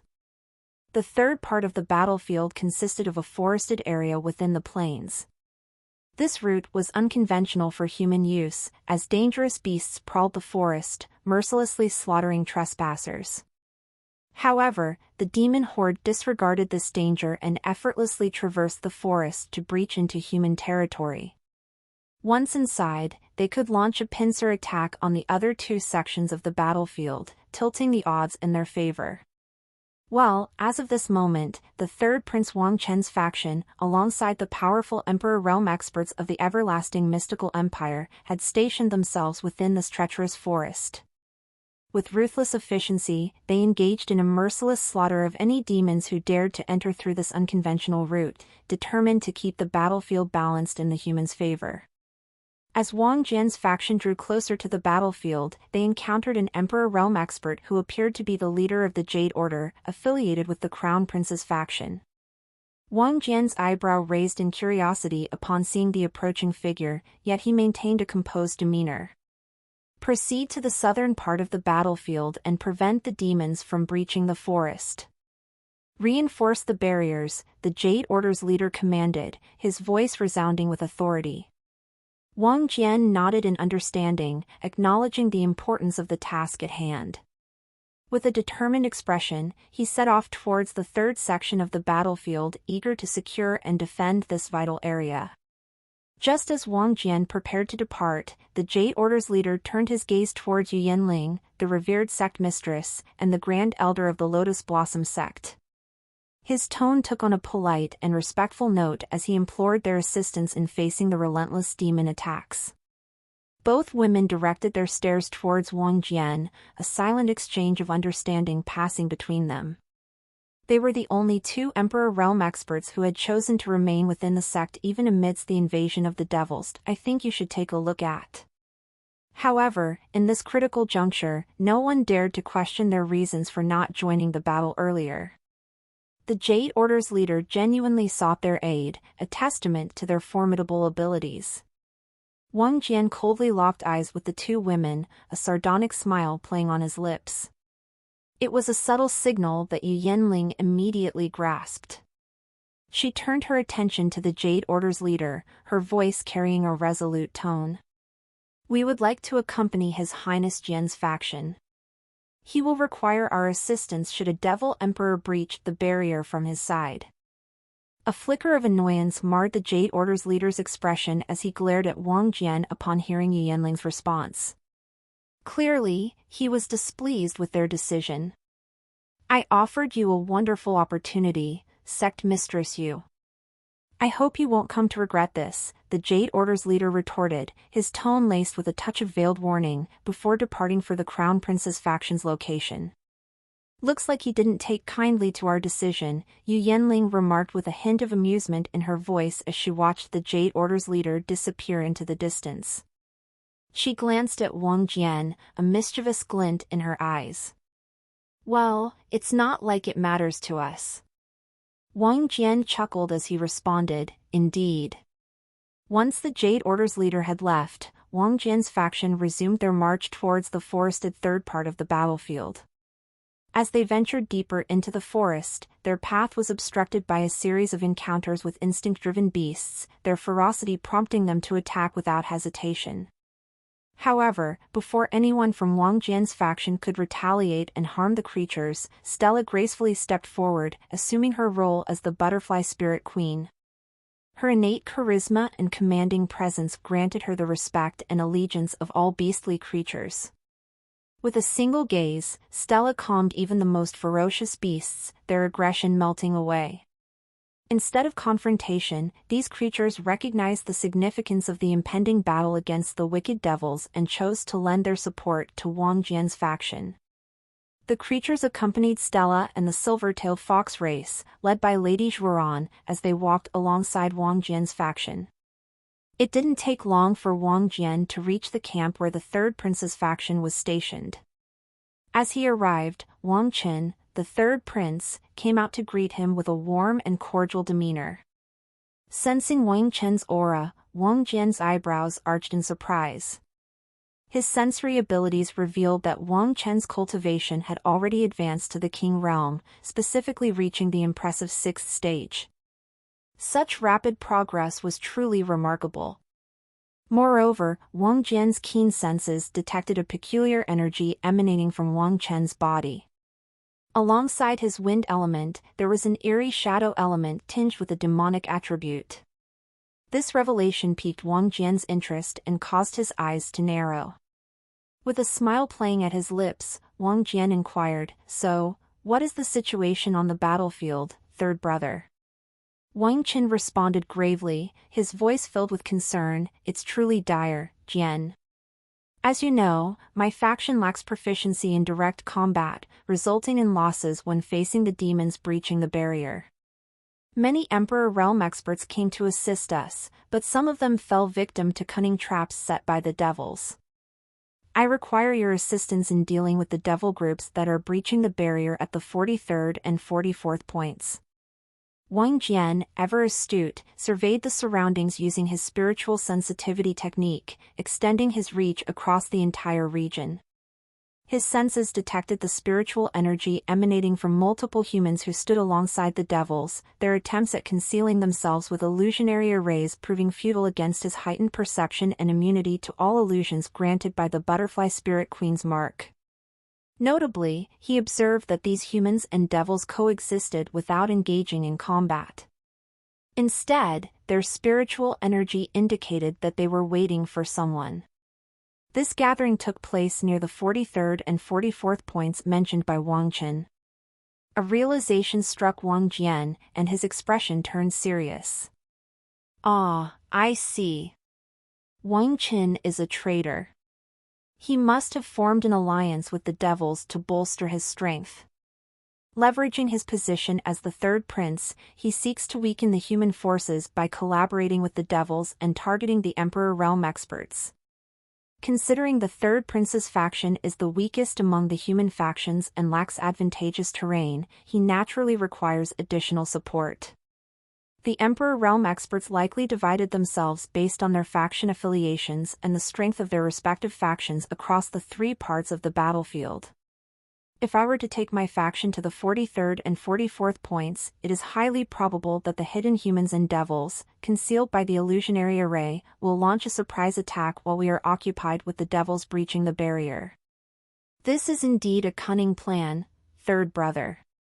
As Wang Jian concluded his thoughts, he suppressed a devious smile that threatened to spread across his face. With a false sense of cordiality, he addressed Wang Qin, his smile feigned, "Certainly. I will handle those 2 spots. No devil shall breach from there." The entire front line against the devils was divided into multiple barrier pillars, serving as crucial defense points. These pillars relied on a steady supply of energy from the essence crystals provided by each faction. UW levels up Tez on NOV/L/BI.com. In light of the Empire's peril, the Emperor's faction generously supplied these factions with an abundance of essence crystals at no cost. The Emperor's intention was clear: he wanted the factions to utilize these resources to uphold the barrier at any cost. The responsibility of guarding the 43rd and 44th points fell upon Wang Jian's faction. As they approached this location, Stella approached Wang Jian and shared her observations. "I sense an illusionary array nearby." Aware of the situation, Wang Jian responded calmly, "I am aware of it too. I intend to launch an attack. Stay prepared." Stella relayed this information to the beasts accompanying Wang Jian's faction and Lady Zhuoran, who led the silver-tailed fox race. Meanwhile, this information was also relayed to the human members of his faction and alerted them to be prepared for an encounter with both humans and devils, coordinated through Chen. As they approached the battleground, Wang Jian's faction witnessed the fierce conflict between the human and devil forces. Even from a distance, the battles of the Emperor realm experts were visible as the surroundings trembled with each clash. Clashes between these formidable individuals would occur on either side of the barrier, sometimes within the Empire's territory and at other times within the devil's domain. The intensity of the conflict played out high in the sky, rendering communication with the Emperor realm experts impossible. Their focus was solely on their enemies, the Devil Emperors, leaving no room for distractions. Wang Jian carefully observed the movements of the third prince, Wang Chen's faction on the ground. They seemed to be strategically positioning themselves based on which barrier pillar required reinforcement and the points where the devils were breaking through. However, it was all part of an elaborate deception. Wang Jian suspected that most members of Wang Chen's faction were likely unaware of their leader's unholy alliance with the devils. Only the select few high-ranking individuals deemed crucial to their organization were in on the secret collaboration. The stronger individuals, aware of the clandestine alliance, focused on coordinating with the devils. Meanwhile, the rest of Wang Chen's faction, likely the rank-and-file members, fought valiantly against the invading devils, unaware of their leader's betrayal. To them, it was their duty to repel the demons and protect the Empire at all costs. "Follow me. We shall vanquish these devils." Wang Jian's commanding cry reverberated through the ranks of his faction, igniting a fierce determination within each member, including the newly joined beasts. Without a moment's hesitation, they surged forward, charging towards the battlefield. However, their direction subtly shifted away from the Devil Breach and towards an inconspicuous location that remained untouched by the invaders. In a swift motion, Wang Jian hurled a blazing fireball ahead of him. In an instant, nearly 70 figures materialized on the ground and among the trees, their illusionary array shattered. With a resolute command, Wang Jian ordered, "Defeat them all." His faction members surged forth, engaging the 70 individuals in combat. Among them, 30 were formidable King realm experts, a result of the unholy alliance between the devils and the third prince Wang Chen's faction. However, Wang Jian's faction was well versed in battling against such powerful adversaries. Even if we were to disregard the might of Yu Yanling and the Grand Elder of the Lotus Blossom sect, who were Emperor realm experts, Wang Jian's faction boasted numerous skilled King realm experts capable of facing off against these 30 formidable foes. During the battle, Wang Jian himself abstained from fighting. There was no need for him to engage as the victory was swift and decisive, favoring his faction. Instead, he watched as Chen Yan took the spotlight. He wanted her to demonstrate her exceptional talent and strength in front of his faction members, allowing her to earn their respect and admiration. This would ultimately grant her the authority to command the members of his faction, lightening his own workload. And Chen Yan did not disappoint. She showcased her formidable combat skills by effortlessly defeating 3 King Realm devils. Her Inferno control fan unleashed multiple fiery tendrils that ensnared her targets, searing them with intense heat. To defend against attacks from multiple directions, she conjured a barrier of scorching flames infused with the pinnacle laws of flames. Wang Jian observed the battle from a distance, a smile gracing his lips. Qin Yan's mastery over the flame element had truly grown. Despite the ferocity of the battle, she demonstrated restraint, refraining from inflicting fatal harm upon her enemies, whether they be devils or humans aligned with them. Instead, she merely knocked them out, leaving them unconscious. For Wang Jian, this was a trait he cherished in Qin Yan. He didn't desire her to become ruthless or bloodthirsty. It was her innate softness and gentle nature that had captured his heart. After dealing with these enemies, Wang Jian's faction members tied them all. I think you should take a look at. Wang Jian then issued orders to his faction members, go forth and confront the devils pouring out from the breached barrier. I will bring these fools back to camp. It seems my third brother Chen has some explaining to do. Accompanying Wang Jian on the journey back to camp were women part of his harem, such as Qin Yan, Xiao Ling, Han Shifeng, Han Meilin, as well as a few others who were not part of his harem, such as Stella, Elder Hua, and Meng Xiangyi. Lady Zhuoran, Yu Yanling, and Grand Elder Yi of the Lotus Blossom sect were left behind on the battlefield due to her immense strength. It was crucial to have some powerful experts who could effectively command his subordinates. Furthermore, with Stella accompanying Wang Jian to the camp, Lady Zhuoran's authority as the matriarch of the silver-tailed fox race was necessary to maintain order among the beasts present. As for the Yu Yanling and Grand Elder Yi of the Lotus Blossom sect, their strength would come in handy when fighting against devils and in case if more devil emperors breach the barrier and enter the empire. As they leisurely made their way back to camp, Wang Jian engaged in casual conversation with his women. It was his powerful qi that seemed to make all the tied humans and devils alike float in air and follow them. Elder Hua and Stella were initially taken aback by this display of power. While they possessed similar abilities, their qi would quickly deplete, preventing them from maintaining such an effect for an extended period. Additionally, it would require intense focus, limiting their ability to multitask effectively. However, Wang Jian exhibited no signs of qi depletion or mental strain. He effortlessly conversed with his women, discussing trivial matters as if this display of power and mental strain was insignificant to him. Stella quickly regained her composure, feeling fortunate that she had formed a mark with such a unique and special human. Meanwhile, Elder Hua watched Wang Jian intently, her mind filled with curiosity about how she could attain such incredible strength. A memory suddenly resurfaced in her mind. Wang Jian had once approached her for a spar during her time in the Sacred Dominion, seeking to compare their insights on the laws of wind while gathering information about Yi Qin. However, circumstances had prevented the spar from taking place, and both of them became occupied with other matters. Although now might not be the ideal time to ask for a spar, Elder Hua realized that this could be an opportunity to strike up a conversation with Wang Jian and gain valuable pointers to enhance her own strength. Unbeknownst to Wang Jian, his seemingly insignificant display of power would spark Elder Hua's curiosity, prompting her to approach him for a discussion.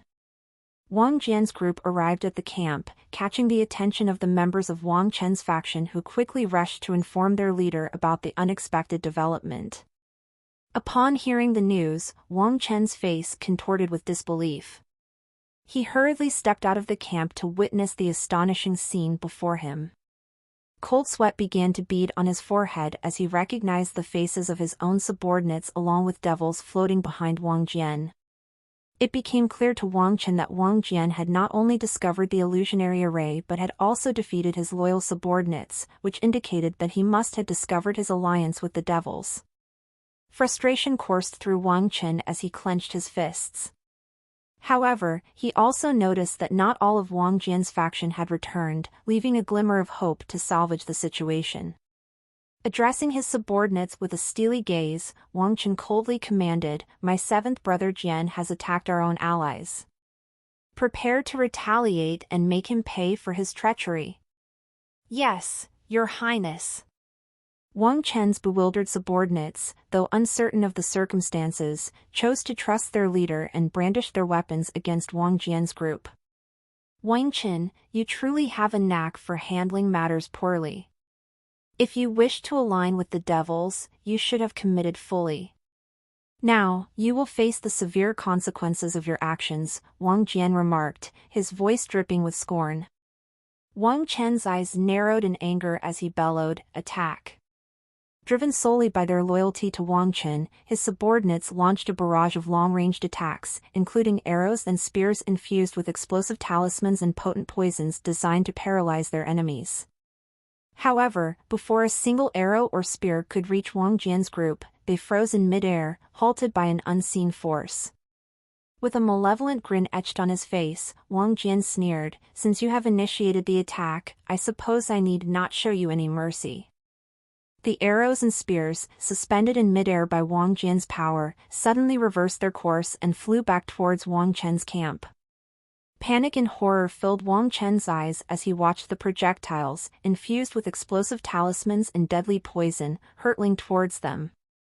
However, just as disaster seemed inevitable, a mysterious shadowy aura enveloped Wang Chen's camp, creating a protective barrier that deflected the incoming attacks. Upon impact, they exploded against trees, rocks, and the ground, releasing a cascade of explosions and spreading small ranged dense clouds of poison near the camp. Wang Jian's grin widened as he observed the manifestation of the shadowy barrier. Well. Looks like you've finally decided to reveal yourself, Devil Emperor," Wang Jian called out confidently, directing his gaze towards a particular direction where a Devil Emperor with the face of a crow was seated atop a large tree. The creature possessed a humanoid figure with a crow's face and golden, emotionless eyes that stared back at Wang Jian. Meanwhile, it was Wang Chen who turned towards the Devil Emperor with an infuriated shout, "I explicitly told you not to reveal yourself without my signal." "Foolish prince," the Devil Emperor retorted coldly, "that attack was infused with extremely powerful qi and high-level insights and laws of wind. If not for my intervention, it would have single-handedly slaughtered your entire camp." Wang Chen's shock was palpable. What? After his cultivation advanced to the King realm, he understood the immense value of insights and laws. However, since he had attained his current level through external resources, his insights were only at a low level, despite his 6th-stage cultivation base. The fact that Wang Jian's attack possessed high-level insights was a revelation that shook him to the core. "So, are you just going to stand there, or are you going to attack me?" "I'm getting tired of waiting," Wang Jian taunted nonchalantly, wearing a casual expression on his face. His own group members were taken aback, completely unaware that Wang Jian was actually an Emperor realm expert.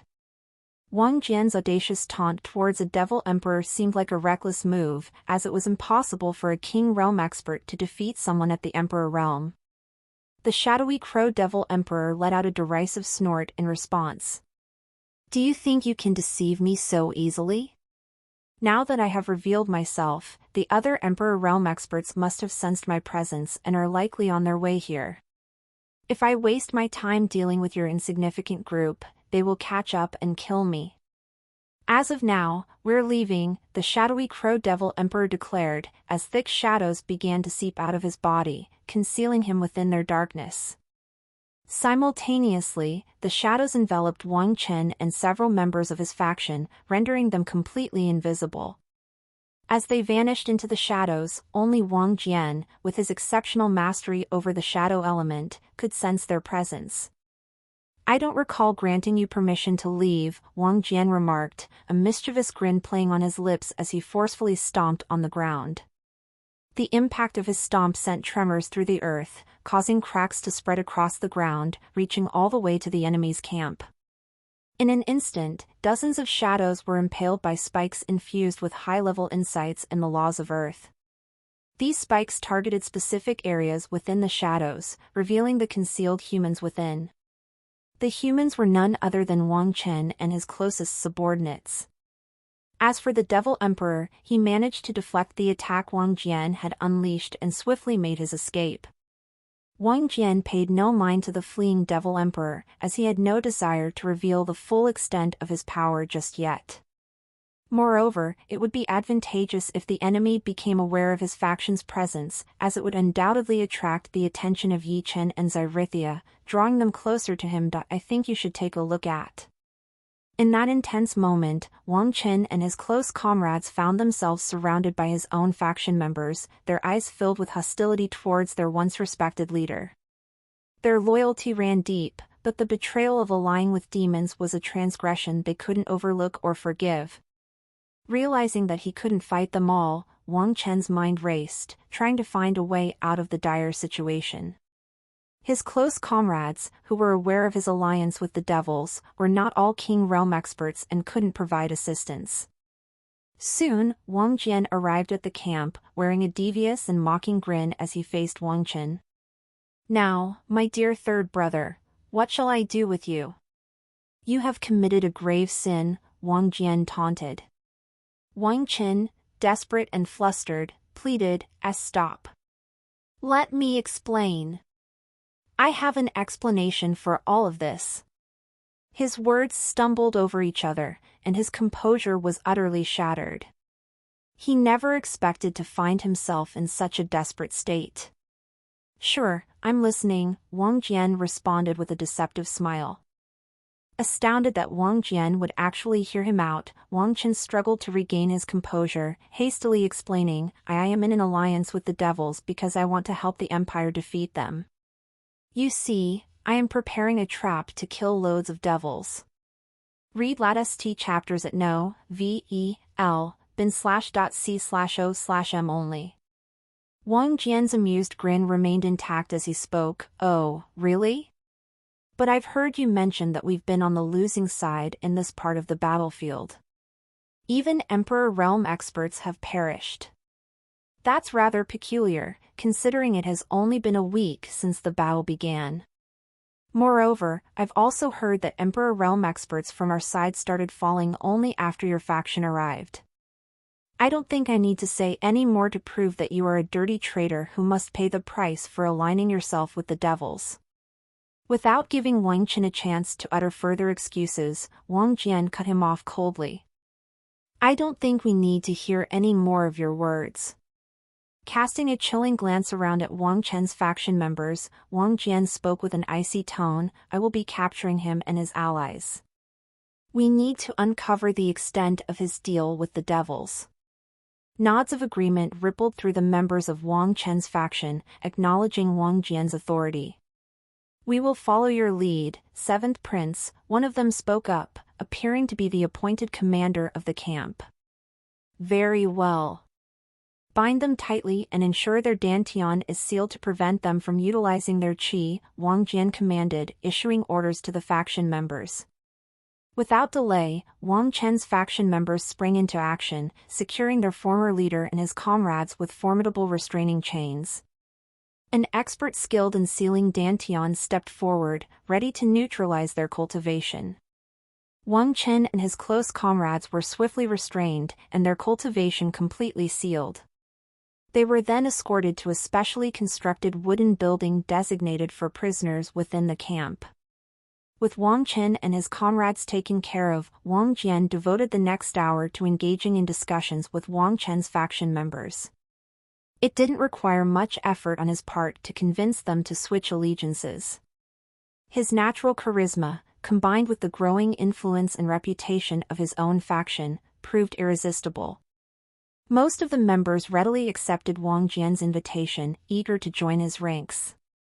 While some factions hesitated, caught in a dilemma, and a few even refused the invitation, opting to join Crown Prince Wang Hao's faction instead, Wang Jian didn't interfere. He welcomed the news of this incident spreading throughout the empire, ensuring that the treacherous actions of the third Prince Wang Chen became widely known. By doing so, he intended to undermine Wang Chen's standing in the race for the throne and ensure that severe consequences awaited him for his betrayal. Meanwhile, in the northernmost part of the battlefield, an intriguing development unfolded atop a strategic hill occupied by the second princess's faction, who had set up their camp there. Yi Chen and Xerithia, supported by the formidable Oceanic Tempest Storm Devil clan and the Nether Curseweaver Devil clan, launched a coordinated assault on the second Princess Wang Ying's faction. Wang Ying herself fought on the front lines, bravely repelling the relentless attacks from Yi Chen and Xerithia. In the midst of the intense battle, Yi Chen managed to unleash a powerful attack that sent Wang Ying flying backward. Concerned for their leader, her comrades rushed to her aid, but Xerithia's allies quickly moved in, preventing them from reaching Wang Ying. The reason for this strategic move was to grant Yi Chen an opportunity to have a conversation with Wang Ying. He hoped that their past alliance would resonate with her, making her more receptive to their words. Breathing heavily, Yi Chen called out to Wang Ying as he approached her, "Princess Ying, we were once allies. I implore you to hear me out." Wang Ying, her armor slightly battered but her willpower remained unyielding, turned her gaze towards Yi Chen and spoke coldly, "Yi Chen, we were allies indeed. But circumstances have changed. You are a demon now. Why should I listen to you?" Yi Chen fixed his serious gaze on Wang Ying, his tone grave as he addressed her, "Princess Ying, take a moment to assess the state of your faction. Since your return from the Sacred Dominion, your faction's strength has suffered a significant decline. The situation might have been salvageable if the Lotus Blossom sect had remained by your side, but their departure triggered a chain reaction, leading the Hua clan and other organizations to abandon you." Yi Chen's words struck a chord with Wang Ying, causing her to pause and listen with a visibly displeased expression. Sensing her willingness to hear him out, Yi Chen maintained his composure and continued, "All those organizations that left your faction have joined forces with Crown Prince Wang Hao or 7th Prince Wang Jian. Their factions have grown considerably stronger, surpassing your own. I dare say your faction is now only marginally stronger than 3rd Prince Wang Chen's. I already know all this. Why don't you get to the point?" Wang Ying retorted with a scathing and angry tone. Yi Chen's smirk emerged as he responded, "Princess Ying, I want to assist you. Despite the circumstances that forced me to accept this demon bloodline, my heart remains human, and I genuinely desire victory for humanity in this war against the devils." Impatience and anger welled up within Wang Ying, her tone dripping with skepticism and disdain. "Cut to the chase. I'm not interested in your empty words that might appeal to fools." Surprised by her blunt rejection, a cold glint flashed in Yi Chen's eyes as he retorted, "I assure you, Princess Ying, I speak the truth. Now, let's discuss how I can help you. I can eliminate Crown Prince Wang Hao." Wang Ying snorted derisively, unable to contain her disbelief. "You defeating Hao? Are you delusional or have you lost your wits after becoming a demon?" Unfazed, Yi Chen calmly replied, "The bloodline I possess is exceptionally rare even among these devil clans. They will heed my command to target the Crown Prince. However, I will require your assistance to ensure the timing is perfect. A half-hearted or weak attack will not suffice against him." Wang Ying's narrowed her eyes as she considered his proposition, finding it intriguing. "I see. That's rather interesting. I will contemplate your proposal and respond to you later." Yi Chen's expression turned serious as he spoke firmly, "Very well, but I cannot afford to wait longer than a day for your decision." Returning to the battlefield, Yi Chen and Wang Ying engaged in a fierce display of combat, putting on a convincing show for onlookers. Eventually, the devil forces were compelled to retreat. Their defeat at the hands of Wang Ying's faction was evident. As they retreated, Xerithia approached Yi Chen with a smirk, curiosity evident in her voice. "So, did it work? Has she been convinced?" Yi Chen's devious smile spread across his face as he replied, "Yes, she seemed intrigued. If all goes according to plan, she will accept the proposal tomorrow." Xerithia's smirk widened, satisfaction radiating from her as she declared, "Excellent. If she accepts the offer, then both the 3rd prince and the 2nd princess of the empire will be collaborating with us. We will be able to easily defeat the Crown Prince Wang Hao." Upon their return to the encampment, Yi Chen and Xerithia were met with shocking news that sent their carefully laid plans tumbling. In the midst of their battle against Wang Ying's faction, a significant event had unfolded in the third part of the battlefield where Wang Chen's faction had been stationed, completely overturning their strategies. This event threatened to overshadow all of Yi Chen and Xyrithia's carefully crafted plans, casting a shadow of uncertainty over their next moves. As the evening progressed, the news spread like wildfire across the battlefield. By nightfall, all factions were aware of Wang Chen's treacherous alliance with the demons, leaving no room for doubt. Wang Ying, upon hearing this revelation, couldn't hide her astonishment. She had never imagined that her own third brother was already in league with the demons. With disbelief in her eyes, she retreated to the solitude of her tent, pondering the implications of this newfound information. Intriguing. So, third brother Chen was colluding with the demons all along. And it was seventh brother Jian who exposed his treachery and assumed control of his faction, she whispered softly to herself, mulling over the situation. As weariness washed over her, Wang Ying sighed, realizing that the balance of power had drastically shifted.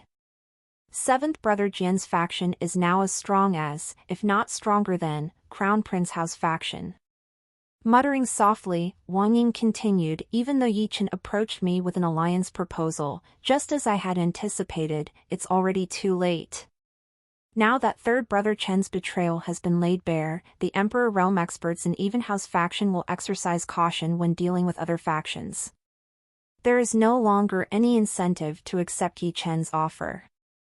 A mischievous smirk graced Wang Ying's face as she spoke, her tone tinged with cunningness.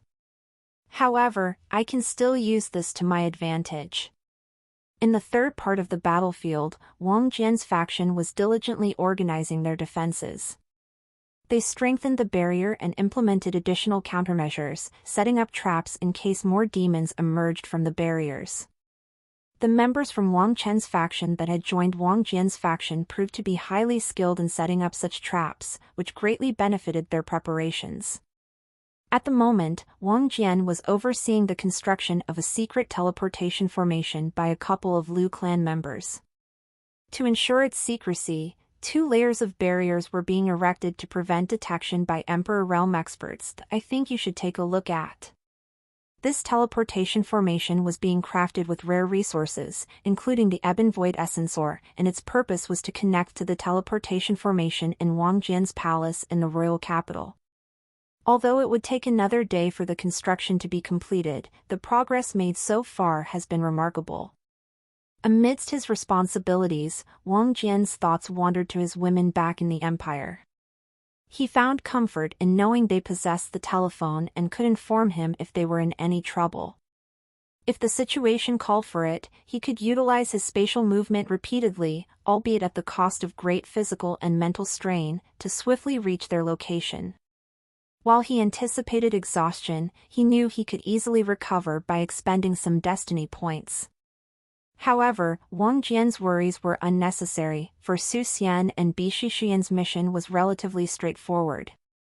Their task was to locate the resources of the Crown Prince and Second Princess's factions. Along the way, they encountered guards who managed to detect their presence. Nevertheless, Bi Shishiyan and her fellow silver-tailed fox race members utilized their mastery of illusions to easily deceive the guards, rendering them oblivious to their true intentions. Nevertheless, Bishi Shuyen and her fellow silver-tailed fox race members utilized their mastery of illusions to easily deceive the guards, rendering them oblivious to their true intentions. On the other hand, Su Xian and her group engaged in direct combat against the guards they encountered. It was during these encounters that Bishi Shuyen witnessed Su Xian's fighting prowess for the first time, leaving her utterly astonished. Su Xian's movements were remarkably refined and demonstrated immense strength. While Bishi Shuyen had achieved peak-level insights in the laws of wind, she had yet to unlock their full potential. All West ch.rs on n.o/vli/n/.cm. In contrast, Su Xian effortlessly controlled the power of peak-level insights and the laws of water. To Bishi Shuyen's astonishment, Su Xian had even frozen the blood of the guards before they could mount a counterattack. Su Xian referred to this technique as chilling blood. As their group continued on their mission, they encountered and swiftly overpowered some bandits along the way. During their journey, Su Xian had a brilliant idea that could greatly improve the public's opinion of Wang Jian's faction. To implement her plan, Su Xian procured numerous silver masks adorned with intricately drawn faces.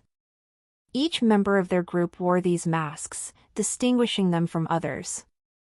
Su Xian and Bishi Shuyan had unique masks, a star shape for Su Xian and a flower shape for Bishi Shuyan. Donning these silver masks, their group began to gain immense renown throughout the empire.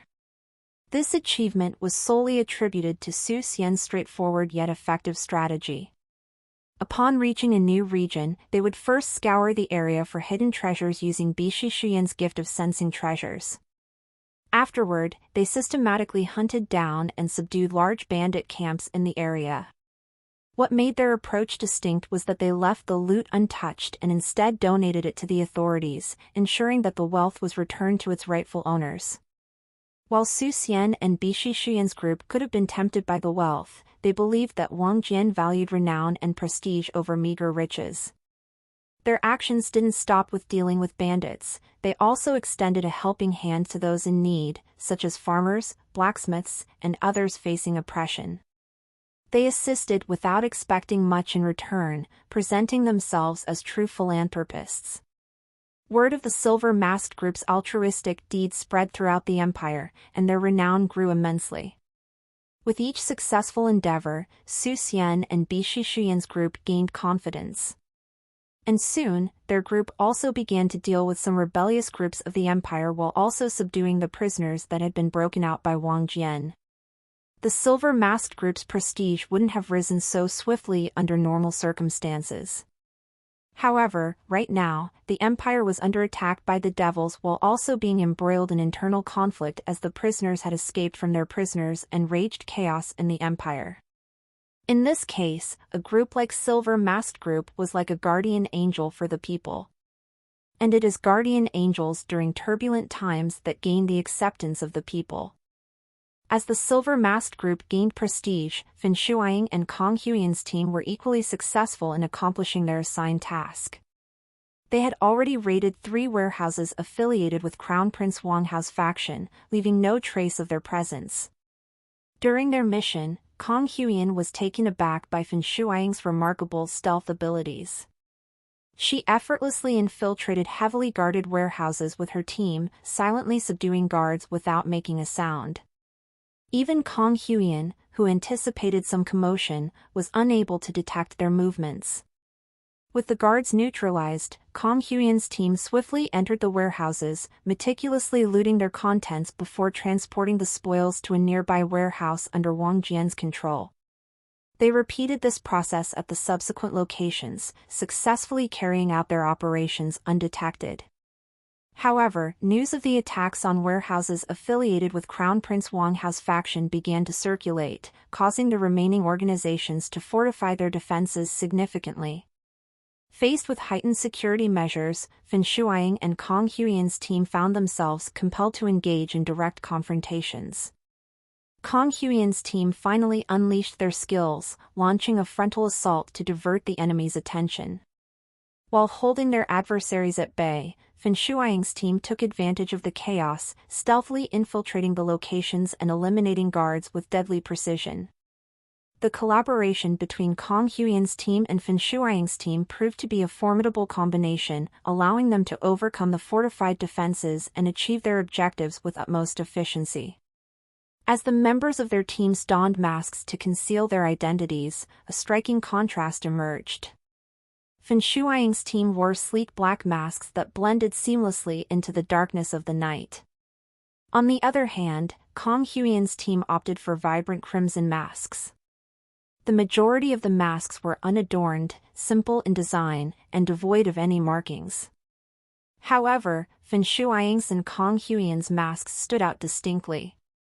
Fin Shuang's mask bore the symbol of a dagger, symbolizing her stealth and lethal precision.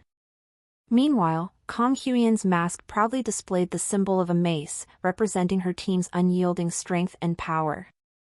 As the Black and Crimson Masked Group continued their daring exploits, tales of their exploits began to circulate among the higher-ups of the empire.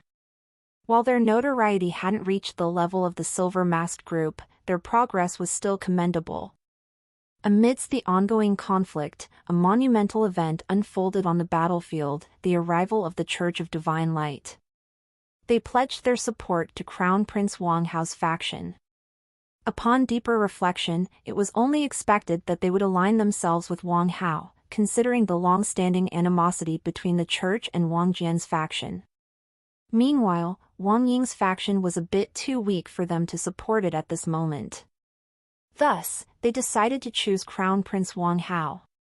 The implications of the church's arrival were dire for the devil forces. The holy attribute possessed by the church members held the power to directly suppress the demonic attribute, making them a formidable adversary. Faced with such a threat, the devil forces had no choice but to unleash their trump card. Powerful human cultivators who possessed the strength of the Emperor Realm experts stepped onto the battlefield, fighting alongside the devil forces. The appearance of these extraordinary individuals sent shockwaves through the ranks of the everlasting mystical empire. However, it was soon revealed that these Emperor Realm experts were part of the Jade Sea Empire. Intent on weakening and potentially annihilating the everlasting mystical empire, the royal family of the Jade Sea Empire made the strategic decision to bolster the devil forces by providing them with their most formidable warriors. While the devil forces were initially apprehensive about relying on the forces offered by the Jade Sea Empire, they recognized the dire situation at hand. The cost of accepting this aid would come at a great expense of resources, territorial concessions, and the loss of valuable tomes containing rare devil techniques. Nevertheless, the overwhelming threat posed by the Church of Divine Light forced their hand, compelling them to make this uneasy alliance in the face of a common enemy. As the battle intensified, the factions of the everlasting mystical empire found themselves facing an even greater challenge. I think you should take a look at. The presence of Emperor Realm experts from the Jade Sea Empire, combined with the formidable Devil Emperors, made the fight for victory all the more difficult. However, Wang Jian's faction remained relatively unaffected by these developments. The clash between Emperor Realm experts and Devil Emperors was concentrated in the center of the battlefield, allowing Yu Yanling and the Grand Elder of the Lotus Blossom sect to handle any unforeseen events that might occur on their end. Meanwhile, Hong Meilin and Han Shifeng focused their efforts on utilizing their angelic spirits to bolster their allies with the power of the holy attribute. This infusion of the holy attribute would last for an entire day, significantly increasing the lethality of their attacks against the demons while mitigating the impact of the demons' own assaults. Furthermore, the holy attribute blessings bestowed by Hong Meilin and Han Shifeng surpassed the capabilities of any King Realm expert from the Church of Divine Light. It was one of the reasons why Hong Meilin had been chosen as a saintess of the Church, for her angelic spirit possessed immense power unlike any other. But the surprises didn't end there, as it was Han Shifeng's abilities that caused a significant stir on the battlefield. For the first time, she unveiled the true extent of her healing prowess. She displayed the remarkable ability to restore severed limbs, heal vital organs such as eyes and liver, and mend injuries of all kinds. News quickly spread of Wang Jian's faction's fearless performance on the battlefield, largely attributed to the support of Hong Meilin and Han Shifeng. The Pope himself was left stunned and somewhat angry, realizing he had let go of a boundless talent like Hong Meilin. He also harbored frustration that his bishops had failed to persuade the remarkable healing prodigy, Han Shifeng, whose abilities appeared to possess a truly divine touch. As night fell upon the battlefield, each faction rested while remaining vigilant for potential demon attacks. It was during the cover of darkness that the demons' abilities were enhanced, granting them advantages such as heightened senses and stealth. To counter this, the factions of the everlasting mystical empire fortified their barriers and assigned Emperor Realm experts with exceptional night vision to keep watch. This strategic measure allowed them to rest more securely during the night, minimizing the risk of demon interference. As the night progressed, three figures emerged from the central battlefield, making their way towards the third part of the battlefield. Their movements were suspicious and did not go unnoticed, as they were swiftly intercepted by three experts. One of the individuals wore a dark hood and a mask, concealing his identity, while the other two were revealed to be Yu Yanling, the sect mistress of the Lotus Blossom sect, and the Grand Elder of the sect. Wang Jian, disguised beneath the dark hood and mask, spoke with a disguised voice to prevent anyone from recognizing him. His Highness anticipated your move during the night time, Pope. What? Couldn't you resist after hearing of their abilities? Well, I guess it can't be helped. Turn back now, Pope, and we may let this matter pass. The two divine messengers standing beside the Pope glared at the hooded figure, their eyes filled with disdain. One of them retorted with a determined voice, "Don't be so arrogant. We only relented last time because you threatened to destroy the cathedral, a symbol of faith and hope for our people. But here, we have no such limitations." That's right. Even with the support of the sect mistress and the Grand Elder of the Lotus Blossom sect, your defeat is inevitable, the other divine messenger chimed in, his voice filled with confidence. Adding to this, the Pope spoke in a reverent tone, emphasizing the importance of their cause. Step aside. This is for the greater good of the Empire. With Hong Meilin and Han Shifeng aiding us, we can easily vanquish the devils and end this war. Their true power can only be realized with the guidance of the Church. Wang Jian suddenly burst into hysterical laughter, as if a touch of madness had taken hold of him. Soon, his laughter subsided, and he spoke with a tone of amusement. That was quite the performance. You truly excel at speaking utter nonsense in such a pompous manner. It has been a while since I encountered someone so completely deluded by their own words. But let me clarify something, I couldn't care less about notions of the greater good or evil. My priority lies in what benefits me. And, based on what you've said, Pope, relinquishing Han Shifeng and Hong Meilin to you doesn't seem to serve my interests in the slightest. He paused for a moment, the air growing colder as his voice turned icy. So, come at us, Pope. Don't think for a second that it was only your side holding back in our previous encounter. The time for words had passed, and the battlefield erupted into chaos as the two sides clashed fiercely. The resounding clashes echoed through the skies, causing the wind to howl and the very earth to tremble. Wang Jian faced off against the Pope, the two of them locked in a battle of immense power. The Pope wielded a mace radiating pure holy attribute, while Wang Jian relied on his own skill and wit to maneuver against his formidable opponent.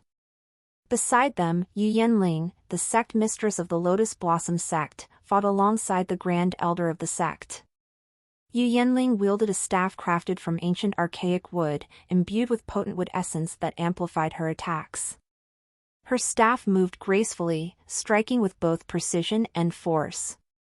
The Grand Elder, on the other hand, showcased her mastery over the wind elemental abilities with a spear that seemed to channel the very essence of the element. Her strikes were swift and unpredictable, slicing through the air with deadly accuracy. In contrast, the two divine messengers accompanying the Pope fought with heavy chained flails and a longbow, their attacks calculated and precise. The holy attribute might be dangerous to demons, but against me, it's just not strong enough, Wang Jian confidently declared as he effortlessly blocked the Pope's powerful mace with a single hand. In reality, the holy attribute did pose a threat to him as a demon, but his own formidable chi allowed him to resist its effects. The Pope's eyes burned with determination as he exerted more strength on his heavy mace, trying to overpower Wang Jian. However, to his frustration, the mace wouldn't budge, and he was forced to pull back.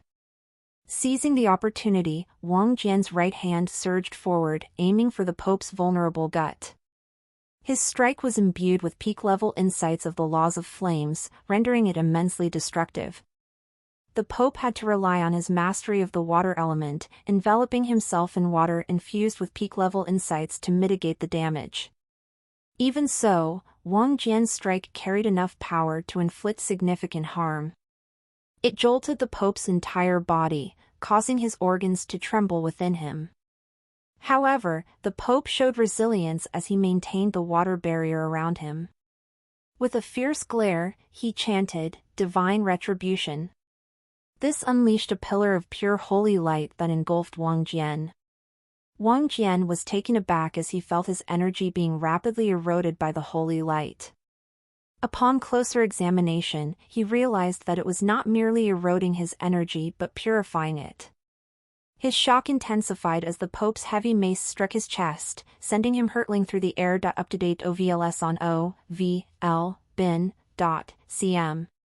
In mid-flight, Wang Jian caught sight of the Pope, his mace aimed directly at him, a maniacal grin adorning his face. It was then that Wang Jian understood the Pope's intention. "Holy water shot," the Pope cried, unleashing a torrent of water with incredible speed, threatening to pierce Wang Jian's body.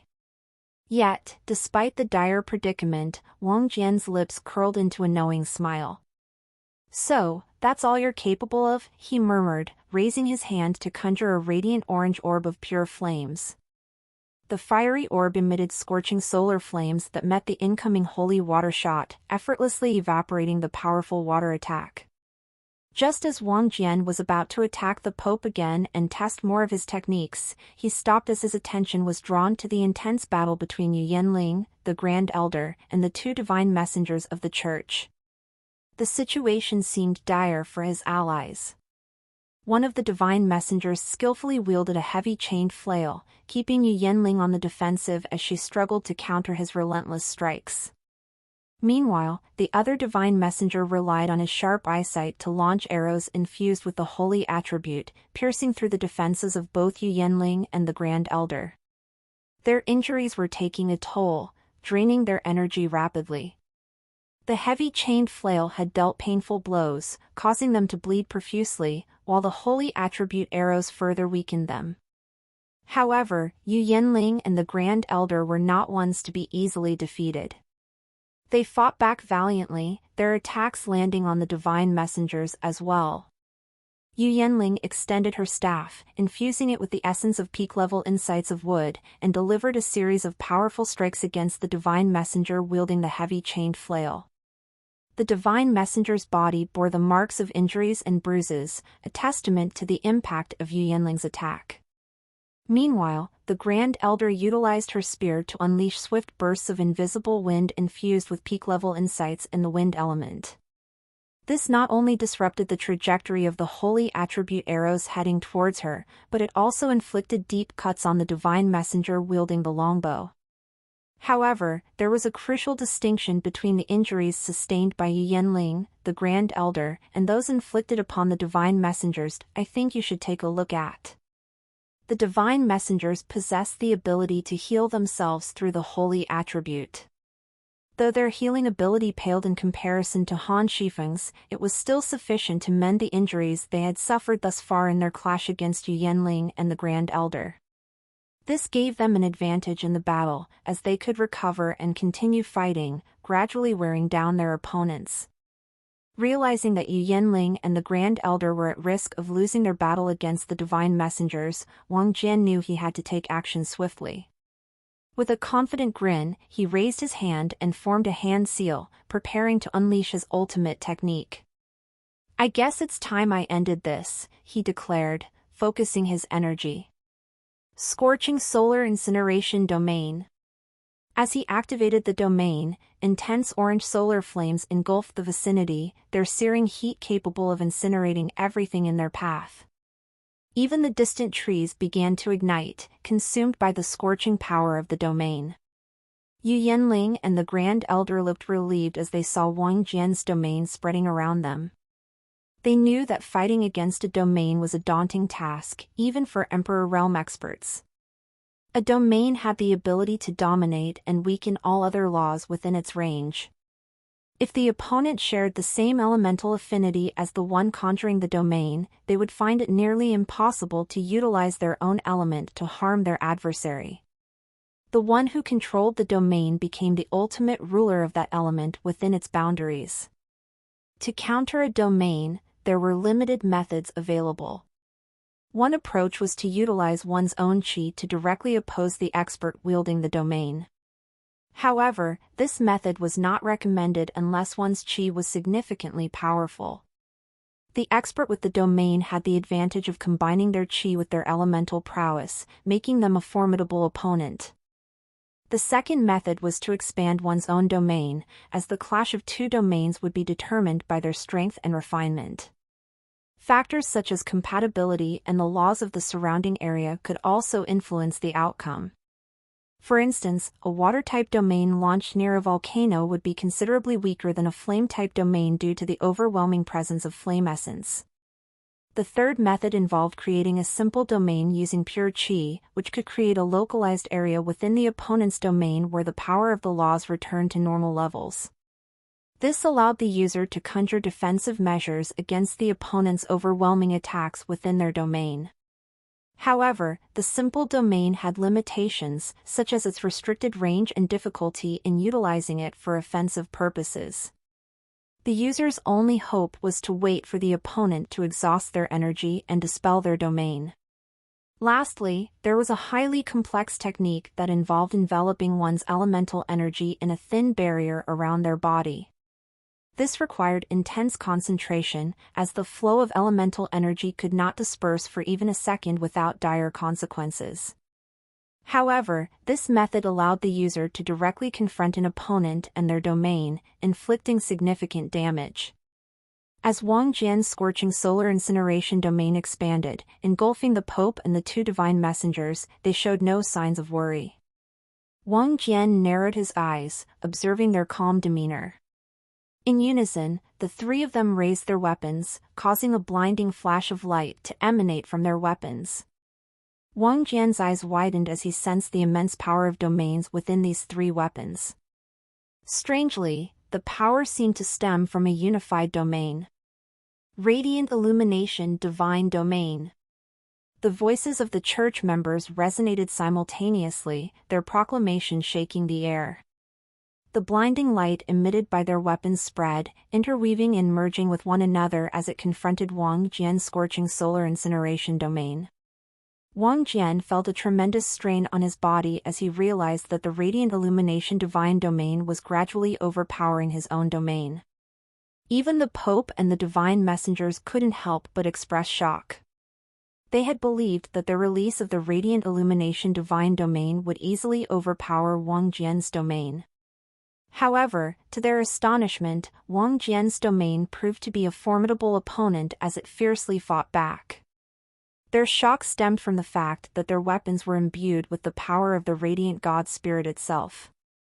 They had never expected a mortal in this world to possess a domain capable of rivaling the domain of the radiant God Spirit. Yet, here it was, happening before their eyes. Aware that his domain was gradually weakening, Wang Jian knew he needed swift intervention. "I guess I need some external assistance," Wang Jian muttered under his breath. In response, his body unleashed the Solar Storm Tempest Abyss Dragon. The formidable seven-headed dragon spirit made its presence known on the battlefield, roaring with power. One of its heads emitted a tremendous surge of flame essence, strengthening Wang Jian's domain. With this boost, Wang Jian's scorching solar incineration domain fully suppressed the radiant illumination divine domain, causing it to dissipate. Now, the Pope and the two divine messengers were completely enveloped in Wang Jian's scorching solar incineration domain, each one wearing a terrified expression. They were powerless against the overwhelming might of his domain. Once he had dealt with the radiant illumination divine domain, the battle between Wang Jian and the three leaders of the church became completely one-sided. Wang Jian unleashed a brutal assault, leaving them badly beaten and burned, rendering them unable to conjure their holy attribute. By the end of the battlefield, the three church leaders were left with charred bodies, their once holy visages now unrecognizable. Meanwhile, Wang Jian sat nonchalantly on a large stone, with Yu Yanling and the Grand Elder of the Lotus Blossom sect standing behind him. "You know, it's quite troublesome that I can't simply kill you," Wang Jian remarked in a bored tone, as if discussing the weather. "If I were to do so, the everlasting mystical empire would likely lose this war against the demons. I cannot allow that to happen." One of the charred bodies attempted to grumble, but their burned throats and tongues prevented any coherent speech. Don't bother trying to speak. Just focus on staying alive, Wang Jian coldly remarked. He continued, musing aloud, now, what should I do with you three? If I heal you and let you go, you'll surely come up with more foolish schemes and attempt to attack my faction. Dealing with your nonsense every day would be a hassle. So, I've come up with a solution to this problem. Wang Jian conjured 3 small orange orbs infused with peak-level insights of the flame attribute. It's ironic that you 3 inspired this technique, and now you shall suffer the consequences, Wang Jian said, holding out one of the orbs. These are orbs of pure flame elemental essence, infused with my peak-level insights of the flame attribute, he explained. Expanding his domain from his body, Wang Jian's domain was astonishingly absorbed into the 3 orbs. Now, these orbs possess the power of my domain. I will merge them with your heads, allowing me to keep track of your every move and giving me the power to end your lives at any moment I desire. So, I suggest you refrain from any suspicious actions that would force me to resort to this drastic measure, Wang Jian spoke with a devious grin. Naturally, any attempt to remove or tamper with these orbs will result in the expansion of my domain within your heads. I don't think I need to explain what the consequences of that would be, he warned with deadly calmness. Even the most foolish person could guess the outcome if the domain expanded within their heads. Their brains would be instantly fried, leaving them incapable of any action, resulting in immediate death. The 3 orbs were swiftly absorbed and fused with the heads of the church members. Despite their charred bodies, their consciousness remained intact, which sensed the overwhelming power of the flames within Wang Jian's domain contained in those orbs. Now, all that's left is to heal you 3. Well, that should be easy enough. I'll simply unseal your cultivation and allow you to utilize your holy attribute. I'm sure individuals of your caliber can heal your bodies. And if you can't, well, that's no longer my concern, Wang Jian spoke with indifference. He proceeded to unseal the cultivation of the Pope and the 2 divine messengers. The divine messengers immediately tapped into the healing abilities of their holy attribute to mend their bodies. Soon, the Pope followed suit, and the 3 of them restored themselves to full health. Once they were back to full strength, the 3 of them glared at Wang Jian with seething hatred. One of the divine messengers couldn't contain his anger and said, "You have committed a grave sin by raising your hand against esteemed members of the Church of Divine Light. You will suffer heavenly retribution." Wang Jian's face remained bored as he stared at the divine messenger who had spoken and nonchalantly snapped his finger. In an instant, the head of the divine messenger who had uttered the threat exploded, reducing his brain to ashes and tearing the rest of his body into pieces. With the same indifferent expression, Wang Jian then turned his gaze to the Pope and the other surviving divine messenger, speaking coldly, "Anyone else got something to say? If so, I can make this quick. While I need you to stay alive for the Empire to win against the demons, don't think for a second that I won't kill you if you become a nuisance. I can end your lives for the smallest of reasons. That's how close you are to death at this very moment. Even if you die, I'll simply find another way to defeat the demons. It'll just be a bit troublesome for me, that's all," Wang Jian concluded, his expression remaining disinterested yet cold. The Pope and the divine messenger gulped nervously as they stared at their fallen comrade, never expecting Wang Jian to be so ruthless. The reality of witnessing him actually kill a divine messenger shook them to their core. "Now, I want you to sign this contract," Wang Jian stated calmly, extending the Golden Radiance Oath Scroll, a binding agreement that not even Emperor Realm experts could break. The scroll detailed the conditions for sparing their lives. They could never disclose or discuss anything about what had transpired on the battlefield to anyone, not even their radiant god. Additionally, they were forbidden from harming anyone from Wang Jian's faction. "I think you should take a look at." Reading the terms on the scroll, the Pope and the divine messenger felt a sense of apprehension and terror. The fact that Wang Jian had this scroll prepared in advance indicated that he had anticipated this very scenario. Reluctantly, they signed the scroll under Wang Jian's watchful gaze. Satisfied with their compliance, Wang Jian allowed them to leave. However, their battle with the church leaders had not gone unnoticed, and many Emperor realm experts were on their way to the scene. Turning to Yanling and the Grand Elder, Wang Jian asked, "You should be able to handle them, right?" "Yes, Your Highness." "Please leave this task to us," Yu Yanling replied, placing her hand on her chest. The recent fight against the church had only strengthened Yu Yanling and the Grand Elder's belief that obeying all of Wang Jian's commands, including becoming the objects of his sexual and carnal desires, was the best decision they could have made. After Wang Jian left the battlefield and returned to his faction's camp using spatial movement, Yu Yanling and the Grand Elder of the Lotus Blossom sect informed the Emperor realm experts who had arrived about the encounter with the suspicious men who had attempted to infiltrate Wang Jian's faction. They recounted the fierce battle they had fought and how the assailants had eventually retreated without leaving a trace. Of course, during their explanation, they omitted the fact that Wang Jian had dealt with one of the divine messengers so brutally. Instead, they only mentioned that there had been some injuries on both sides, but the attackers had managed to escape. The Emperor realm experts listened attentively but didn't press for further details. They knew that it was a tense and chaotic battlefield with three factions that were rivals to each other, and such skirmishes were not uncommon. After exchanging a few more words, the Emperor realm experts returned to their respective positions, keeping a watchful eye on any potential threats. Meanwhile, the Pope issued a statement the following day, claiming that there had been a disaster at the cathedral, and one of the divine messengers had been dispatched to handle it. Although some people found the explanation suspicious, they had no choice but to accept it, given the chaotic state of the war and the high stakes involved. In truth, the Pope was trying to cover up the loss of one of their divine messengers, fearing that revealing the truth would create panic and further damage their reputation. 7 sit envelb/n. C/m for L test vels.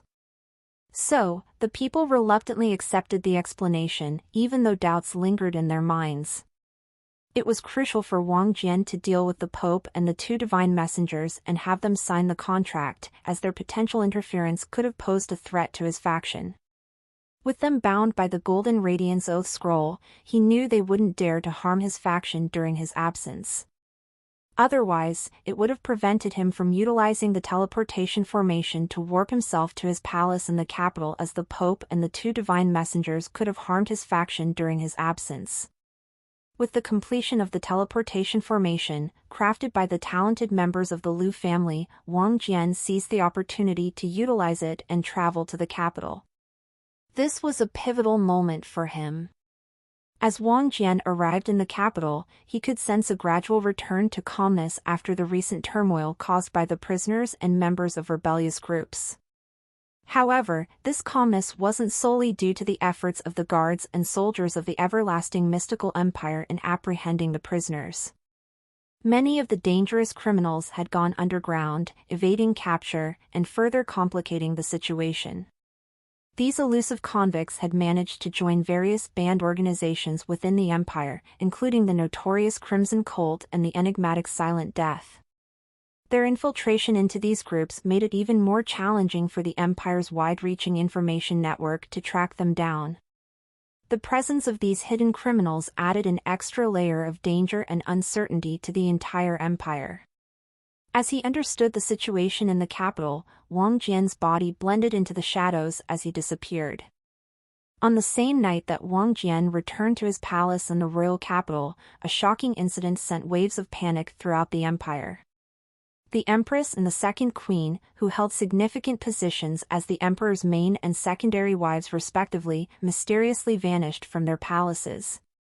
The Empress, who was the mother of the Crown Prince Wang Hao, and the Second Queen, who was the mother of the Second Princess Wang Ying, held significant influence within the empire, and it was their relentless pleas that led to the imprisonment of Wang Jian's mother, by Li Qin, within the dreaded Azure Rock's silent dungeon. In the midst of the chaos caused by the Devil Force's attack and the mass liberation of prisoners from various prisons around the capital, the Emperor's faction found itself severely short-handed in terms of guards and security personnel. It was precisely during this tumultuous period that the Empress and Second Queen were abducted. The audacious captor responsible for this shocking act was none other than Wang Jian himself. It was time for him to exact revenge on these two women for their meddling with his faction. In a secluded, underground chamber designed to be soundproof, the Empress and the Second Queen regained consciousness. They found themselves standing in a well-lit room, their limbs shackled by unyielding steel-like alloy chains that resisted their attempts to break free.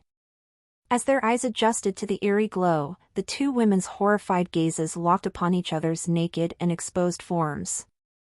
The Empress exuded an air of captivating beauty that could mesmerize all those who saw her. Her long, lustrous blue hair cascaded down her back like a flowing waterfall, shimmering under the soft glow of the orange lights in the chamber. Beneath her perfectly arched brows, her sharp red eyes glimmered with an alluring intensity, reminiscent of a smoldering flame. They held an indescribable depth, captivating the hearts of those who dared to meet her gaze.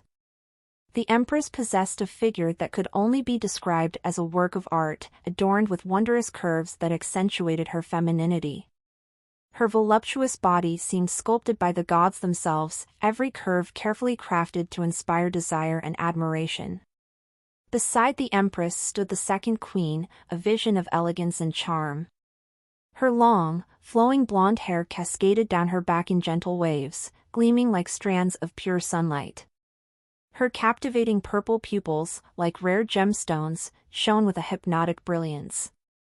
They seemed to hold secrets untold, captivating the hearts of all who were fortunate enough to meet her gaze.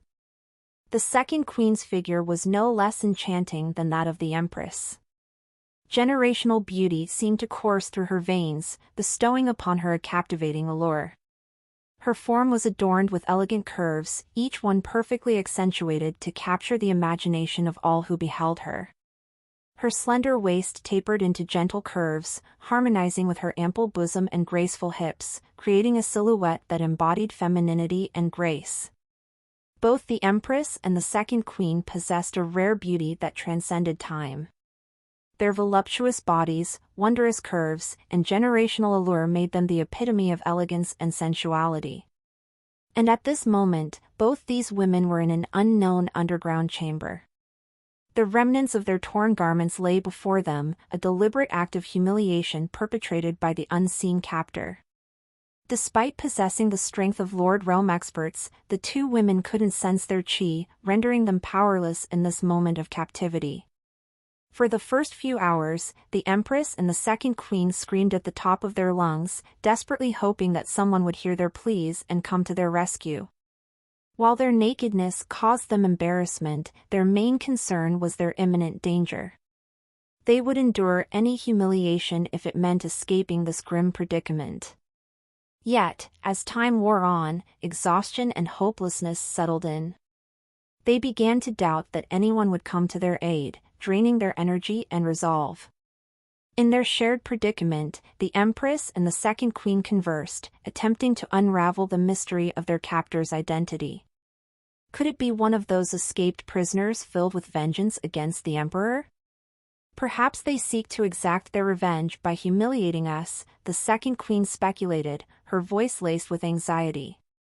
The Empress clenched her teeth angrily as she spoke, to think those lowly convicts managed to breach the palace's security. Once I regain my freedom, I will ensure they suffer the most severe punishments. You will subject me to severe punishments? I guess then I definitely can't let you leave, a deep, manly voice reverberated through the underground chamber, causing both women to snap their heads in the direction of the sound. Their eyes widened in disbelief as they beheld the figure approaching them, a figure they knew all too well. It was the seventh prince, Wang Jian himself, standing before them without a mask or disguise. The Empress and the Second Queen exchanged incredulous glances before speaking in unison, their voices filled with shock. No. It can't be. You're Prince Wang Jian. The Second Queen added, her voice trembling with disbelief. But how can this be? You and your faction left for the battlefield. I think you should take a look at. The Empress, her tone cold and unyielding, demanded answers, what is the meaning of this, Wang Jian? How dare you capture us and subject us to such treatment? Wang Jian's lips curled into a wicked smile as he spoke, his voice laced with both malice and amusement. Which question should I answer first? Let's indulge the Empress first, since she holds the esteemed position. The meaning behind this is simple enough, Empress. I have captured you both, and I intend to violate your alluring bodies. As for the reason, consider it my revenge for your role in orchestrating the imprisonment of my dear mother. However, his expression turned wretched as he stood in front of the Empress's naked body. Actually, between the three of us, revenge for my mother is merely a convenient excuse. The truth is, I wanted to have some fun with your enticing bodies. His voice dripped with perverse delight as he revealed his motive. And just for some fun, Wang Jian brought his left hand forward and groped the Empress's huge breasts that had been swaying every time her body moved even slightly. For his amusement, Wang Jian extended his left hand and boldly groped the Empress's ample breasts, firmly grasping and aggressively fondling them. The Empress's eyes widened in shock as she felt his touch, her body instinctively responding to his advances. She wriggled, desperately trying to stifle her moans, and even attempted to bend her legs to conceal her growing arousal. Amidst her defiance, Wang Jian let out a wicked laugh. You are truly a lewd woman. Even in this situation, you're getting excited. Shut up. That's not true, the Empress retorted loudly and defiantly. Smack! Smack! The sound of two sharp slaps echoed through the underground chamber. It was Wang Jian delivering two forceful smacks to the Empress's buttocks, his wicked grin intact. Her supple curves jiggled enticingly in response. With a gleam of satisfaction in his eyes, Wang Jian declared, "It's not nice to lie." He then turned his attention to the trembling second queen, who was consumed by terror. Wang Jian's face twisted into an evil grin as he spoke. As for your question, second queen, I did go to the battlefield, but I returned from there. It was all part of my plan to abduct both of you after causing chaos within the empire by releasing those convicts. The Empress and the second queen gasped in disbelief, their voices trembling as they spoke in unison, and no way. Why, you are the one who freed those prisoners. The widening smile on Wang Jian's face confirmed their worst fears. In that moment, their resolve shattered, and any hope of rescue faded away. They realized that Wang Jian was prepared for the worst and there was no escape from his clutches. Realizing resistance would be futile, they chose not to fight back, knowing that Wang Jian would violate them regardless of their resistance. At that moment, Wang Jian refrained from employing his usual depraved techniques, such as the enchanting pheromones or the blissful touch. He didn't want them to experience any pleasure during this ordeal. Instead, he wanted them to feel nothing but pain, hatred, and despair, to feel utterly powerless and accept their fate as his captives. Softly muttering to himself, Wang Jian's words seemed to echo in the Empress and second queen's ears, sending shivers down their spines. I truly hope you don't break too soon, he whispered, his voice laced with a sadistic undertone. The underground chamber was soon filled with a cacophony of depraved moans, punctuated by the sounds of smacks, screams of pain, and a multitude of lewd noises. For the next 12 hours, Wang Jian showed no mercy, being extremely rough during their sexual intercourse, until they were utterly drained and lost consciousness. Afterward, Wang Jian administered one of his healing medicines to ensure their bodies could recover properly before departing the underground chamber. It was dawn, and he knew he had to return to the battlefield. Activating the teleportation formation within his palace, he vanished from the capital and returned to the battlefield, leaving behind the two broken women, their bodies and spirits ravaged. The news of the Empress's and the second queen's abduction sent shockwaves of chaos throughout the capital, leaving the emperor in a state of frenzy. He couldn't fathom how someone could dare to commit such an audacious act against his primary and secondary wives. In a fit of rage and desperation, the emperor immediately issued orders to his faction, granting them sweeping authority to do whatever it took to find the Empress and the second queen.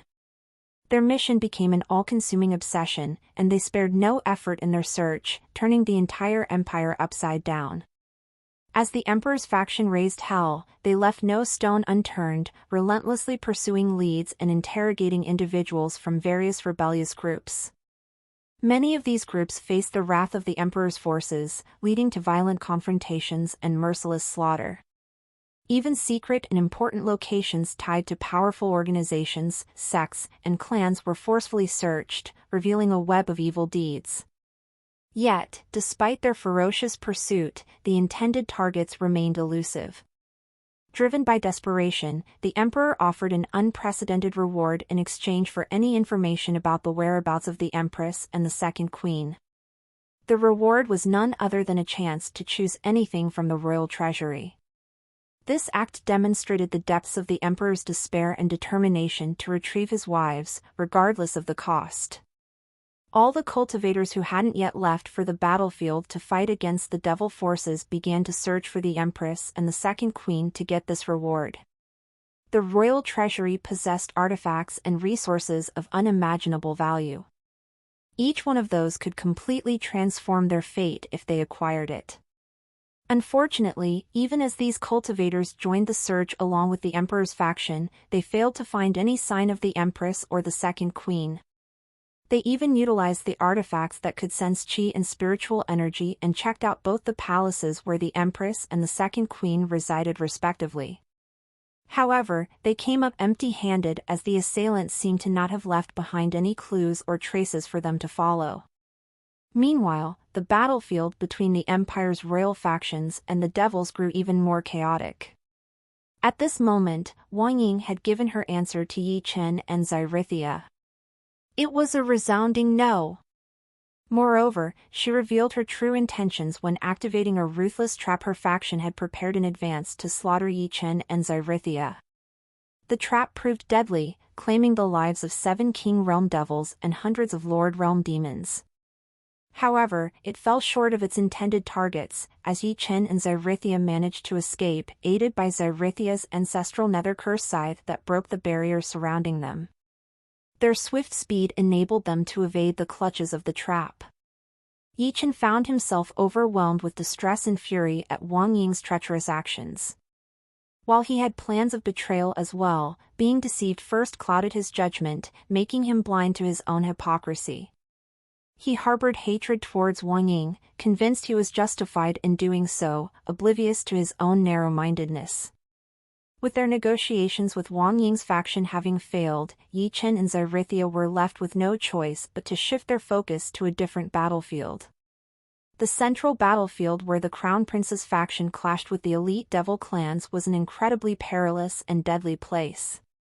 Even King Realm experts like Yi Chen and Xyrithyia could easily meet their end if they were even slightly careless.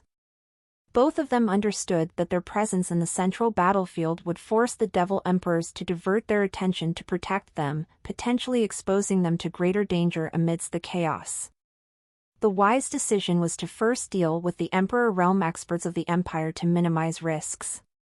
Hence, Yi Chen and Xyrithia's group was directed to concentrate their efforts on the third part of the battlefield. While they could have continued their confrontation with Wang Ying's faction in the first part, they realized it was not in their favor. Wang Ying's faction had managed to gain the upper hand by leveraging their terrain advantage and adapting to their techniques. As a strategic move, another group was assigned to keep Wang Ying's faction occupied, while Yi Chen and Xyrithia's group concentrated on the third part of the battlefield. The devils had been on the decline in the third part ever since the seventh prince, Wang Jian, dealt with the third prince, Wang Chen, who had collaborated with the devils. In an effort to turn the tide, Yi Chen and Xyrithyia were tasked with analyzing and improving the devil forces standing in this area. The situation on the third part of the battlefield was critical, and both Yi Chen and Xyrithyia understood the weight of their responsibilities. They had to strategize and fight intelligently to aid the devils in regaining the upper hand against the Empire's forces. Unbeknownst to Yi Chen, Wang Jian was well prepared for their confrontation. As soon as Yi Chen and Xyrithia's group breached the barrier and entered the third part of the battlefield, Wang Jian sensed their presence.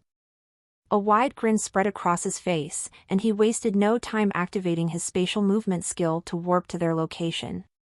When Yi Chen and Xerithia's group arrived, they were accompanied by 3 powerful devil emperors who immediately clashed with Yu Yanling and the Grand Elder of the Lotus Blossom sect. As the Emperor Realm experts engaged in their fierce battles, Yi Chen and Xerithia's group faced skilled warriors from Wang Jian's faction, led by formidable women from his harem who possessed peak-level insights into their respective elements. The battlefield became a chaotic whirlwind of power and skills, with Wang Jian's faction seemingly dominating the encounter. Yi Chen and Xerithia's group, however, managed to hold their ground and preserve their lives by utilizing the rare artifacts they possessed. Xerithia wielded the ancestral Nether Curse Scythe, granting her a myriad of abilities that greatly enhanced her range of techniques. This powerful weapon proved to be a valuable asset in the fierce battle.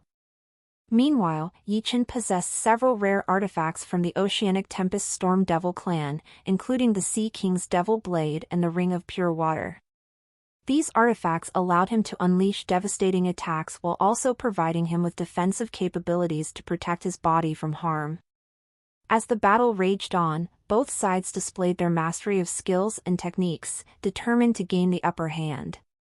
As the intense battle raged on, a sudden sound of clapping echoed across the battlefield, catching everyone's attention. All eyes turned to the source of the sound, and the expressions of Wang Jian's faction were filled with delight, while Yi Chen and Xerithia's group wore grim expressions. To their astonishment, it was Wang Jian himself who stood there, a wide grin on his face as he leisurely approached the site of the ongoing battle. As he drew near, an aura of unreal pressure emanated from his body, the dragon's prestige, level 3, radiating power that made even the devils from Yi Chen and Xerithia's group unconsciously back off. Ignoring Yi Chen and Xerithia for the moment, Wang Jian focused his attention on Chen Yan and the other members of his harem, who greeted him with excitement and pride. Chen Yan couldn't contain her enthusiasm as she spoke. "Did you see my attack? I can finally execute those techniques without relying on any artifacts. I'm beginning to grasp my true power." In response, Wang Jian smiled, genuinely pleased with her progress. "You have indeed grown stronger. I'm truly delighted to witness your progress."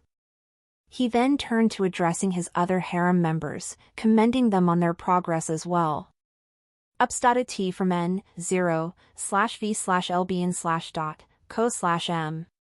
While Wang Jian was engrossed in conversation with his women, Yi Chen and Xerithia exchanged a knowing look and subtly nodded at each other, communicating their plan for a sneak attack on Wang Jian while his back was turned. They believed this might be their chance to finally deal with him once and for all. However, as they moved to execute their plan, Wang Jian abruptly turned his head, his gaze locking onto them with a cold, calculating stare. In an instant, he unleashed his peak-level insights of the wind element, sending a powerful wind attack hurtling towards both Yi Chen and Xerithia. Despite Yi Chen's quick attempt to counter with his own wind element techniques infused with potent demonic qi, they were both overwhelmed by Wang Jian's might, hurtling away from the battlefield with great force.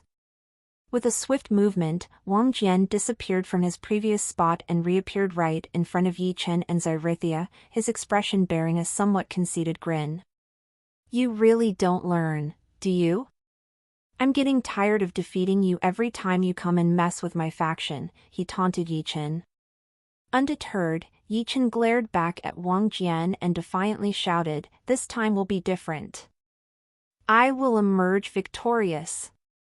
Meanwhile, Xerithia had wasted no time, pointing her scythe at Wang Jian and activating a cursed technique. A flurry of chains crafted from pure demonic qi shot out from the scythe, ensnaring Wang Jian in their malevolent grip. Taking a breath of relief, Xerithia began to explain her move to Wang Jian, her voice dripping with satisfaction. "You have finally been struck by my cursed technique. Soulbane obliteration targets your very essence, binding your soul to a malevolent demonic entity. This entity will gradually drain your life force and strength. The more you resist, the faster your life essence will be siphoned away. In short, you are doomed. Give up now." To the surprise of Zarithia and her companions, Wang Jian raised a brow, an amused smile playing on his lips. A curse, huh? That's an interesting method of attack. But unfortunately, it won't work against me, he stated. Well, that's all for this part, truckers. See you all in the next video.